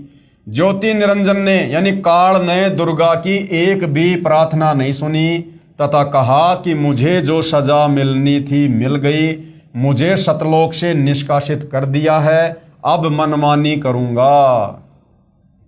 ये कहकर काल पुरुष यानी क्षर पुरुष ने प्रकृति के साथ जबरदस्ती शादी की तथा 3 पुत्रों की उत्पत्ति की। कौन है वो 3 पुत्र? रजगुण युक्त ब्रह्मा जी, सतगुण युक्त विष्णु जी तथा तमोगुण युक्त शिव शंकर जी की उत्पत्ति की। जवान होने तक तीनों पुत्रों को दुर्गा के द्वारा अचेत करवा देता है, यानी कोमा में रखवा देता है, जब तक ये तीनों जवान नहीं होते हैं। फिर युवा होने पर श्री ब्रह्मा जी को कमल के फूल पर, श्री विष्णु जी को शेषनाग की सैया पर तथा श्री शिव जी को कैलाश पर्वत पर सचेत करके इकट्ठा कर देता है। तत्पश्चात प्रकृति यानी दुर्गा ने इन तीनों का विवाह कर दिया जाता है समुद्र मंथन के दौरान। काल ब्रह्म के आदेश से प्रकृति देवी ने तीनों एक ब्रह्मांड में 3 लोकों स्वर्गलोक, पृथ्वीलोक तथा पाताल लोक में एक एक विभाग के मंत्री यानी प्रभु नियुक्त कर देता है। यानी एक ब्रह्मांड में काल की सृष्टि चलती है और एक ब्रह्मांड में अपने तीनों बेटों को ब्रह्मा विष्णु महेश को एक एक विभाग दे देता है। 3 लोकों में पृथ्वीलोक, पाताल लोक, स्वर्ग लोक ब्रह्मा विष्णु महेश को दे दिए जाते हैं और तीनों को इन तीनों लोकों में एक एक डिपार्टमेंट का अधिकारी बना दिया जाता है। रजोगुण का प्रधान ब्रह्मा जी को बना दिया जाता है, शतोगुण का प्रधान विष्णु जी को बना दिया जाता है और रजोगुण का प्रधान शंकर जी को बना दिया जाता है। यानी एक बेटे को तीनों लोक नहीं दिए, तीनों लोकों में एक एक विभाग अपने तीनों पुत्रों को दिए। जैसे श्री ब्रह्मा जी को रजोगुण विभाग का यानी ब्रह्मा जी अपने रजोगुण के प्रभाव से तीनों लोकों में पृथ्वी, पाताल, स्वर्ग में लोगों को संतान उत्पत्ति करने के लिए विषय वासनाओं से प्रेरित करेंगे। आज इस एक ब्रह्मांड में जितने भी जीव, चाहे गधा, कुत्ता, सूअर है, चाहे इंसान है, चाहे देवी देवता हैं, जिनके अंदर काम वासना जागृत होती है, बच्चे पैदा करने की जो उमंग होती है, ये श्री ब्रह्मा जी के रजोगुण के प्रभाव के कारण होती है। तो रजोगुण का जो डिपार्टमेंट है वो श्री ब्रह्मा जी को दे दिया। जैसे श्री ब्रह्मा जी को रजोगुण विभाग का तथा विष्णु जी को शतोगुण विभाग का, और आपस में तीनों लोकों में, चाहे देवता हो, चाहे इंसान हो, चाहे जानवर हो, अपने बेटा बेटी के लिए, अपनी कार कोठी संपत्ति के लिए जो आपस में मोह ममता है, वो विष्णु जी के शतोगुण के कारण होती है। विष्णु जी को शतोगुण विभाग का तथा श्री शंकर जी को तमोगुण विभाग का प्रभु बनाया, और आपस में लड़ाई झगड़े, मार पिटाई, राग द्वेष, ईर्ष्या, ये श्री शंकर जी के तमोगुण के प्रभाव के कारण जीवों में उत्पन्न होता है। तथा ये काल ब्रह्म स्वयं गुप्त महाब्रह्मा, महाविष्णु, महाशिव रूप से मुख्यमंत्री पद को संभालता है, और ये काल फिर गुप्त हो जाता है कि भैया अब मेरा आगे का सारा काम ये मेरे तीनों बेटे करेंगे। एक ब्रह्मांड में एक ब्रह्मलोक की रचना की है। इस काल ने एक ब्रह्मांड में सबसे ऊपरी क्षेत्र में एक ब्रह्मलोक की रचना कर रखी है, जहां पर ये अकेला रहता है, जहां इसने तपतशिला बना रखी है, जहां पर ये जीवों के सूक्ष्म शरीर को भून भून के वासना निकाल के खाता है, जो इसको श्राप लगा हुआ है। उसी में गुप्त स्थान बनाए हैं। उसी ब्रह्मलोक में इसने 3 गुप्त स्थान बनाए हैं। एक रजोगुण प्रधान स्थान है, जहां पर ये ब्रह्म यानी काल स्वयं महाब्रह्मा यानी मुख्यमंत्री रूप में रहता है, तथा अपनी पत्नी दुर्गा को महासावित्री रूप में रखता है। इन दोनों के सहयोग से यानी शारीरिक संबंध से जो पुत्र इस स्थान पर उत्पन्न होता है, वह स्वतः ही रजोगुणी बन जाता है, क्योंकि ये रजोगुण प्रधान क्षेत्र है। तो यहां पर जो बच्चा ये दोनों मिलकर पैदा करते हैं, वो ऑटोमेटिक रजोगुणी बन जाता है। दूसरा स्थान है शतोगुण प्रधान स्थान। वहां पर ये क्षर पुरुष यानी काल स्वयं महाविष्णु रूप बनाकर रहता है, तथा अपनी पत्नी दुर्गा को महालक्ष्मी रूप में रखकर जो पुत्र उत्पन्न करता है, उसका नाम विष्णु रखता है। वह बालक शतोगुण युक्त हो जाता है। तथा तीसरा, इसी काल ने वहीं पर एक तमोगुण प्रधान क्षेत्र बनाया है। उसमें यह स्वयं सदाशिव रूप बनाकर रहता है, महाशिव रूप बनाकर रहता है, तथा अपनी पत्नी दुर्गा को महापार्वती रूप में रखता है। इन दोनों के पति पत्नी व्यवहार से जो पुत्र उत्पन्न होता है, उसका नाम शिव रख देते हैं, शंकर जी रख देते हैं, तथा तमोगुण युक्त कर देते हैं।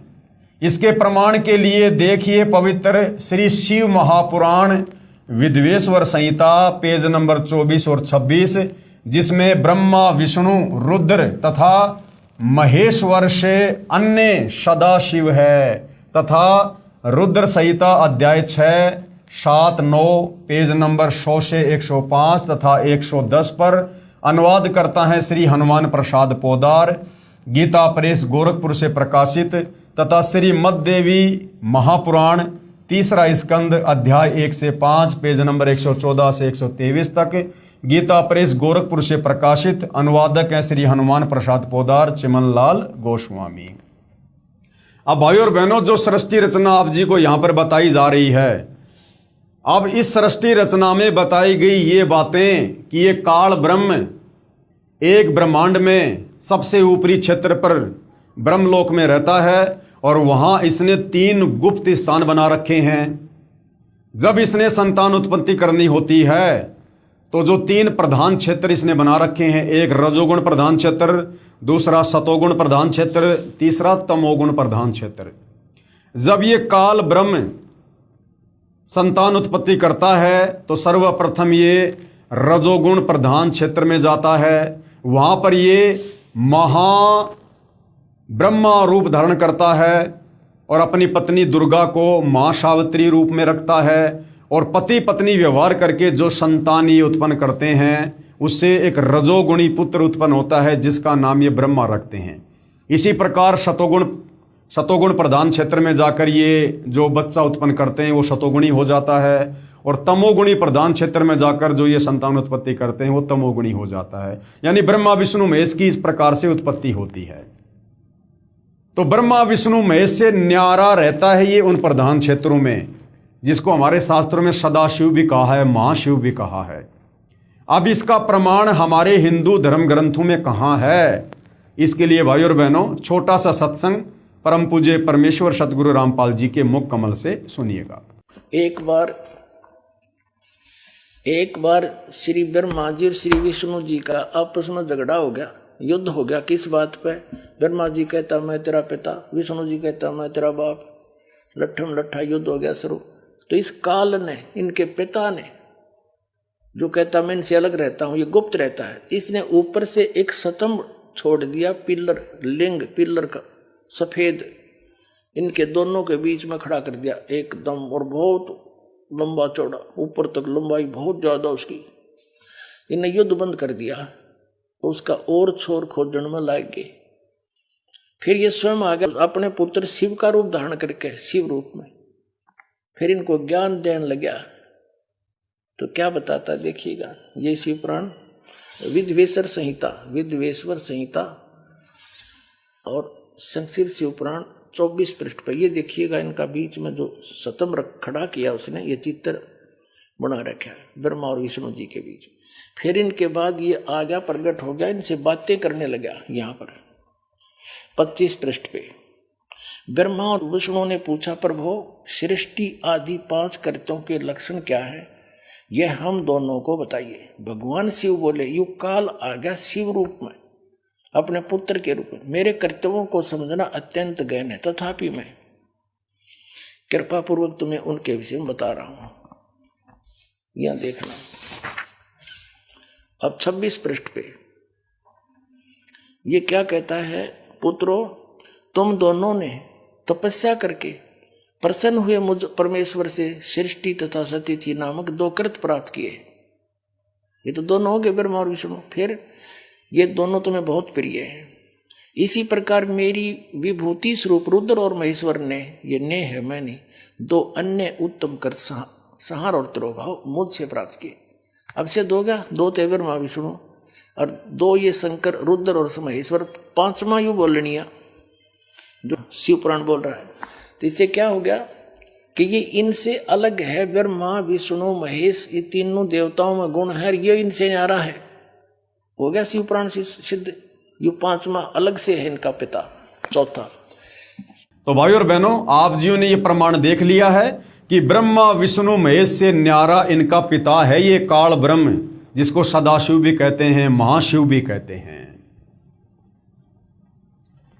फिर इन्हीं को धोखे में रखकर, यानी अपने तीनों बेटों ब्रह्मा विष्णु महेश को धोखे में रखकर अपने खाने के लिए जीवों की उत्पत्ति श्री ब्रह्मा जी द्वारा तथा स्थिति यानी मोह ममता, एक दूसरे को मोह ममता में रखकर काल जाल में रखना, ये श्री विष्णु जी के द्वारा करवाता है। तथा संहार, क्योंकि काल पुरुष को श्रापवश 1 लाख मानव शरीरधारी प्राणियों के सूक्ष्म शरीर से निकला मैल निकाल कर खाना होता है। उसके लिए 21वें ब्रह्मांड में एक तपतशिला है जो स्वतः गर्म रहती है, उस पर गर्म करके मैल पिघला कर खाता है। जीव मरते नहीं परंतु कष्ट असहनीय होता है। फिर प्राणियों को कर्म आधार पर अन्य शरीर प्रदान करता है, श्री शिव जी द्वारा करवाता है। जैसे किसी मकान में 3 कमरे बने हों, एक कमरे में अश्लील फोटो लगे हों, उस कमरे में जाते ही मन में वैसे ही मलिन यानी गंदे विचार उत्पन्न हो जाते हैं। दूसरे कमरे में साधु संतों भक्तों के चित्र लगे हों तो मन में अच्छे विचार, प्रभु का चिंतन ही बना रहता है। और तीसरे कमरे में देश भक्तों व शहीदों के चित्र लगे हों तो मन में वैसे ही जोशीले विचार उत्पन्न हो जाते हैं। ठीक इसी प्रकार ये ब्रह्म, ये काल ने अपनी सूझबूझ से उपरोक्त तीनों गुण प्रधान स्थानों की रचना की हुई है। अब ये तीनों गुण क्या हैं भाई और बहनों? रजगुण क्या है, सतगुण क्या है और ये तम गुण क्या है? तीनों गुण क्या हैं, इसका प्रमाण हमारे धर्मशास्त्रों में कहां पर है कि भाई रजगुण ब्रह्मा है, सतगुण विष्णु है और तमोगुण शंकर है। ये तीनों देवता एक एक गुणों से युक्त हैं। इसका प्रमाण हमारे हिंदू धर्मशास्त्रों में कहाँ है, ताकि हमें इस सृष्टि रचना पर विश्वास हो। जो यथार्थ सृष्टि रचना कबीर परमात्मा जी ने आप और हमें बताई है। तीनों गुण, रजगुण ब्रह्मा जी, सतगुण विष्णु जी, तमगुण शिव जी हैं। ब्रह्म यानी काल तथा प्रकृति, जिसको दुर्गा भी कहते हैं, इनसे उत्पन्न हुए हैं तथा ये तीनों देवता नाशवान हैं, इनका जन्म और मरण होता है। इसका प्रमाण कहां पर है? गीता प्रेस गोरखपुर से प्रकाशित श्री शिव महापुराण, जिसके संपादक हैं श्री हनुमान प्रसाद पोदार, पेज नंबर 24 से 26, विद्वेश्वर संहिता तथा पेज नंबर 110, अध्याय 9 रुद्र संहिता। इस प्रकार ब्रह्मा विष्णु तथा शिव तीनों देवताओं में गुण है, परंतु शिव यानी ये ब्रह्म काल, ये गुणातीत है, यानी इसने तीनों गुण अपने तीनों पुत्रों के अंदर डाल दिए और ये खुद इनसे अलग रहता है, इसलिए इसको गुणातीत कहते हैं। तो भाइयों और बहनों, इसका जो प्रमाण है कि तीनों गुण क्या हैं, ये जब तक आप देखेंगे नहीं आपको विश्वास नहीं होगा। तो हमारे हिंदू धर्म ग्रंथों में ये सारा प्रमाण है। तो आप जी परम पूज्य परमेश्वर सतगुरु रामपाल जी के मुख कमल से सुनिएगा और देखिएगा, ताकि आपको सृष्टि रचना पर विश्वास हो सके। सुनिएगा। अपने इस सदग्रंथों में श्री शिव पुराण गीता प्रेस गोरखपुर से प्रकाशित है। इसके संपादक कौन है? हनुमान प्रसाद पोदार।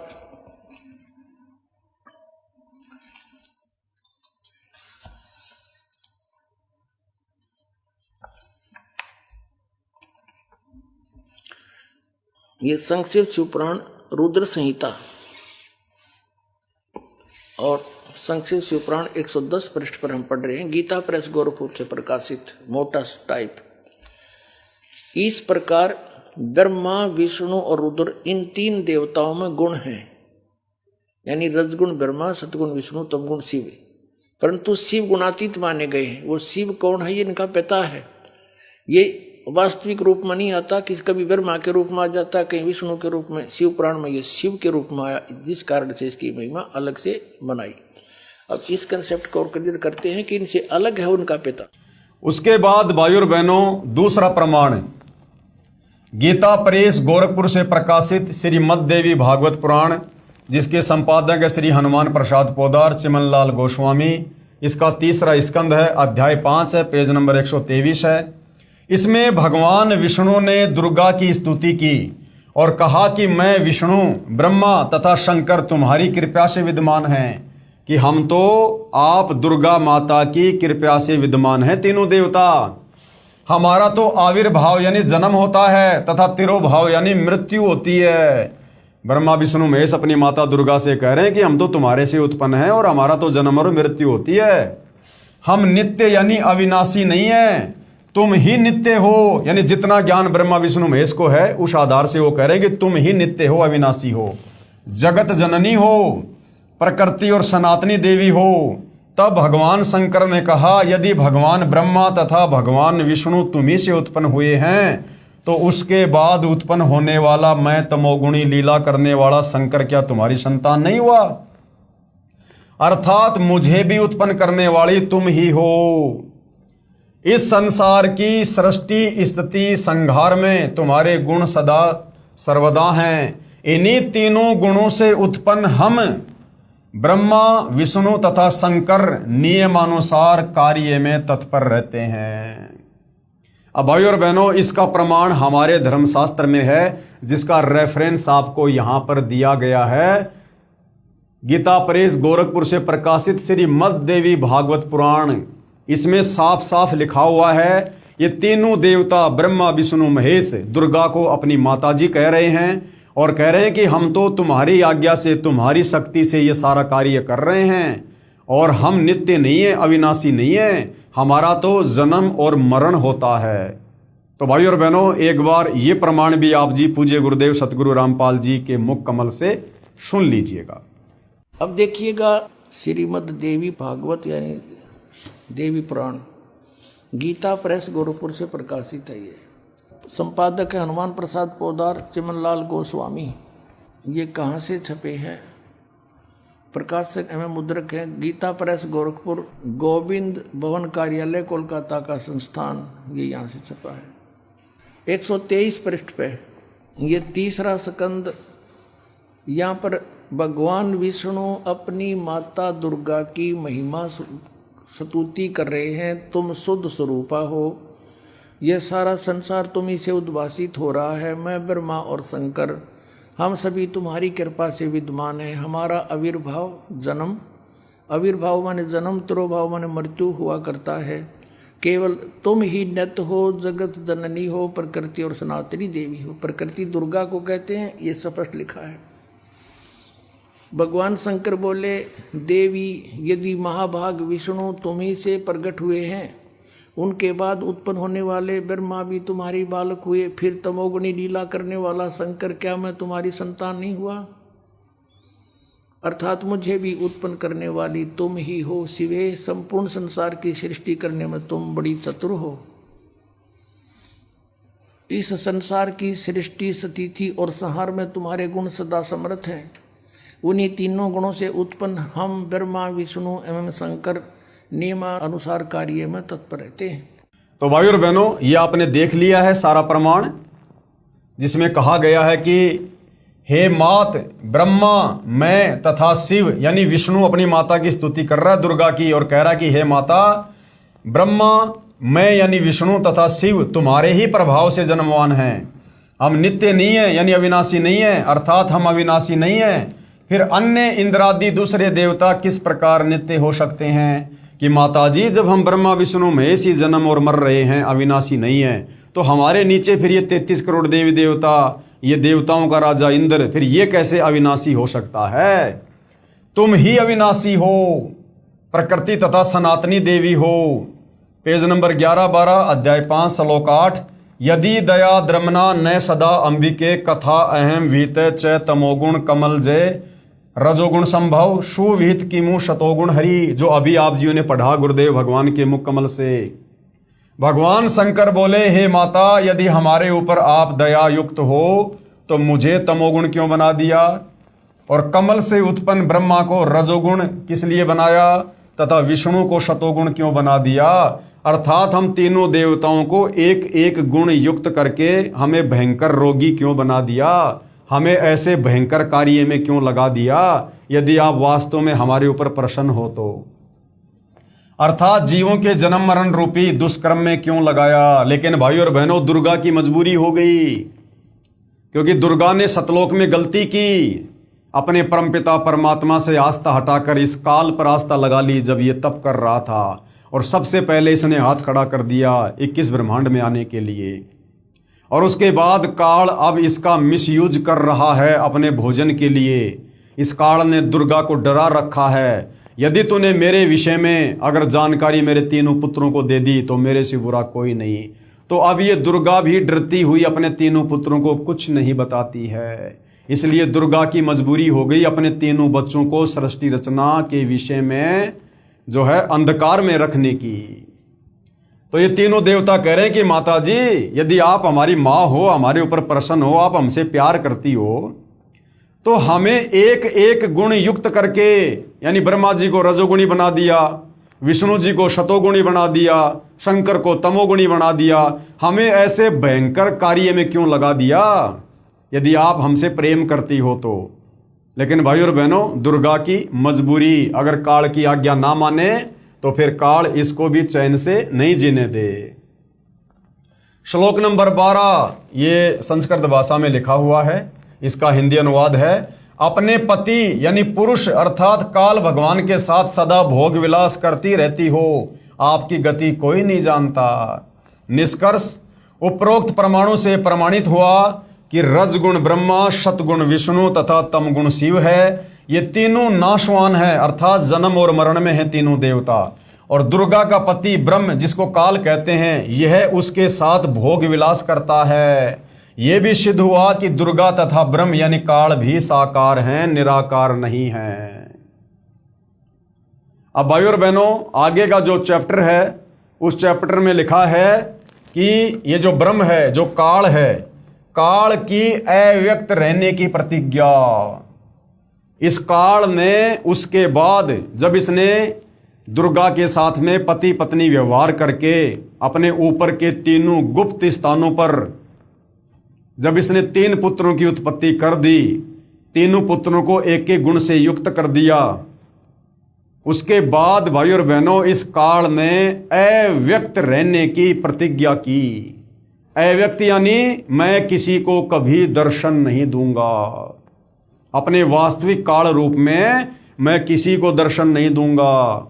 और दुर्गा को कह दिया, अब इन तीनों पुत्रों के माध्यम से तू सृष्टि का कार्यभार संभाल और मेरे लिए भोजन तैयार करवा। एक ब्रह्मांड की सृष्टि ये काल सिर्फ और सिर्फ अपने भोजन के लिए चला रहा है, केवल अपने भोजन के लिए, क्योंकि इसको परमात्मा कबीर जी ने सतलोक में श्राप दे दिया था कि तू रोजाना 1 लाख मानव शरीरधारी आत्माओं के सूक्ष्म शरीर से निकली गंध खाएगा। तो काल की मजबूरी हो गई और मजबूरी वश इसने दुर्गा से संयोग करके 3 पुत्रों की रचना की, ब्रह्मा विष्णु महेश की, और तीनों पुत्रों को एक एक गुण युक्त कर दिया। रजोगुण ब्रह्मा के माध्यम से जीवों की उत्पत्ति करवाता है, सतोगुण विष्णु के माध्यम से सबको मोह ममता में बांध के रखता है, और तमोगुण शंकर के तमोगुण प्रभाव से लोगों को संहार करवा के किसी भी कारण से, और फिर अपने ब्रह्मलोक में उनको तपस्या पर भून भून के खाता है। ये इसका सारा खेल है भाई और बहनों। और ये काल यहाँ कोई बिजनेस करने नहीं आया, कोई फैक्ट्री खोलने नहीं आया, कोई मौज मस्ती नहीं करने आया। शतलोक में जो गलती इसने तप करके की थी उसका कर्म दंड ये यहाँ भोग रहा है। और आप और हम तमाम आत्माओं ने इसके ऊपर आसक्ति दिखाकर अपने परमपिता परमात्मा कबीर साहिब के साथ जो धोखा किया था, हम भी उसका कर्म दंड यहाँ भोग रहे हैं। हम यहाँ पर जेल काट रहे हैं, जेल। तो अपने तीनों पुत्रों ब्रह्मा विष्णु महेश की उत्पत्ति दुर्गा के साथ में करके फिर इस काल ब्रह्म ने एक प्रतिज्ञा की कि अब मैं अपने वास्तविक काल रूप में किसी को दर्शन नहीं दूंगा। तो भाई और बहनों, उस काल ब्रह्म की जो प्रतिज्ञा है उसके विषय में हम नेक्स्ट वीडियो में जानकारी प्राप्त करेंगे। ये सृष्टि रचना है, इस सृष्टि रचना को हमने बहुत ही ध्यानपूर्वक सुनना है। ये कोई मनगढ़ंत कहानी नहीं है, बनावटी कथा नहीं है। अगर इस सृष्टि में कोई सत्य कथा है, अमर कथा है, सत्यनारायण कथा है, तो परमेश्वर रामपाल जी ने 5वें वेद सूक्ष्म वेद से निष्कर्ष निकालकर जो सृष्टि रचना पवित्र पुस्तक ज्ञान गंगा में डाली है, यही सत्य कथा है।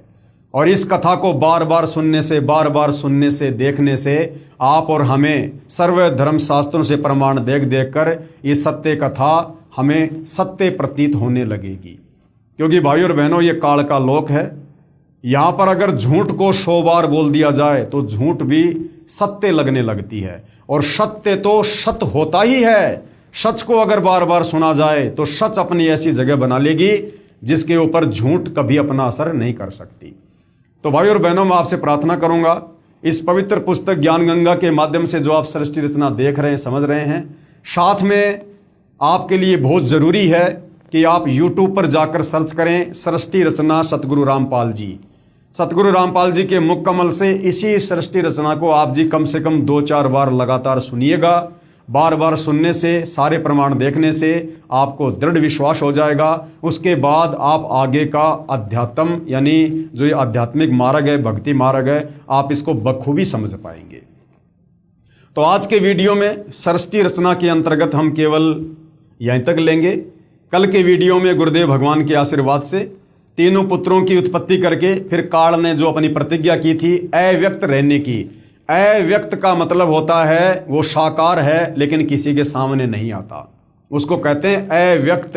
जैसे सूरज होता है, सूरज के आगे अगर बादल आ जाते हैं तो सूरज कुछ समय के लिए अव्यक्त हो जाता है, वो निराकार नहीं होता, वो अव्यक्त होता है क्योंकि उसके आगे बादल आ गए और जैसे बादल हट जाते हैं सूरज हमें दिखाई देता है।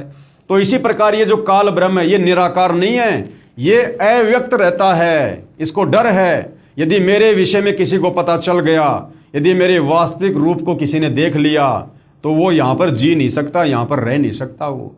इसलिए काल की ये मजबूरी हो गई है अव्यक्त रहने की।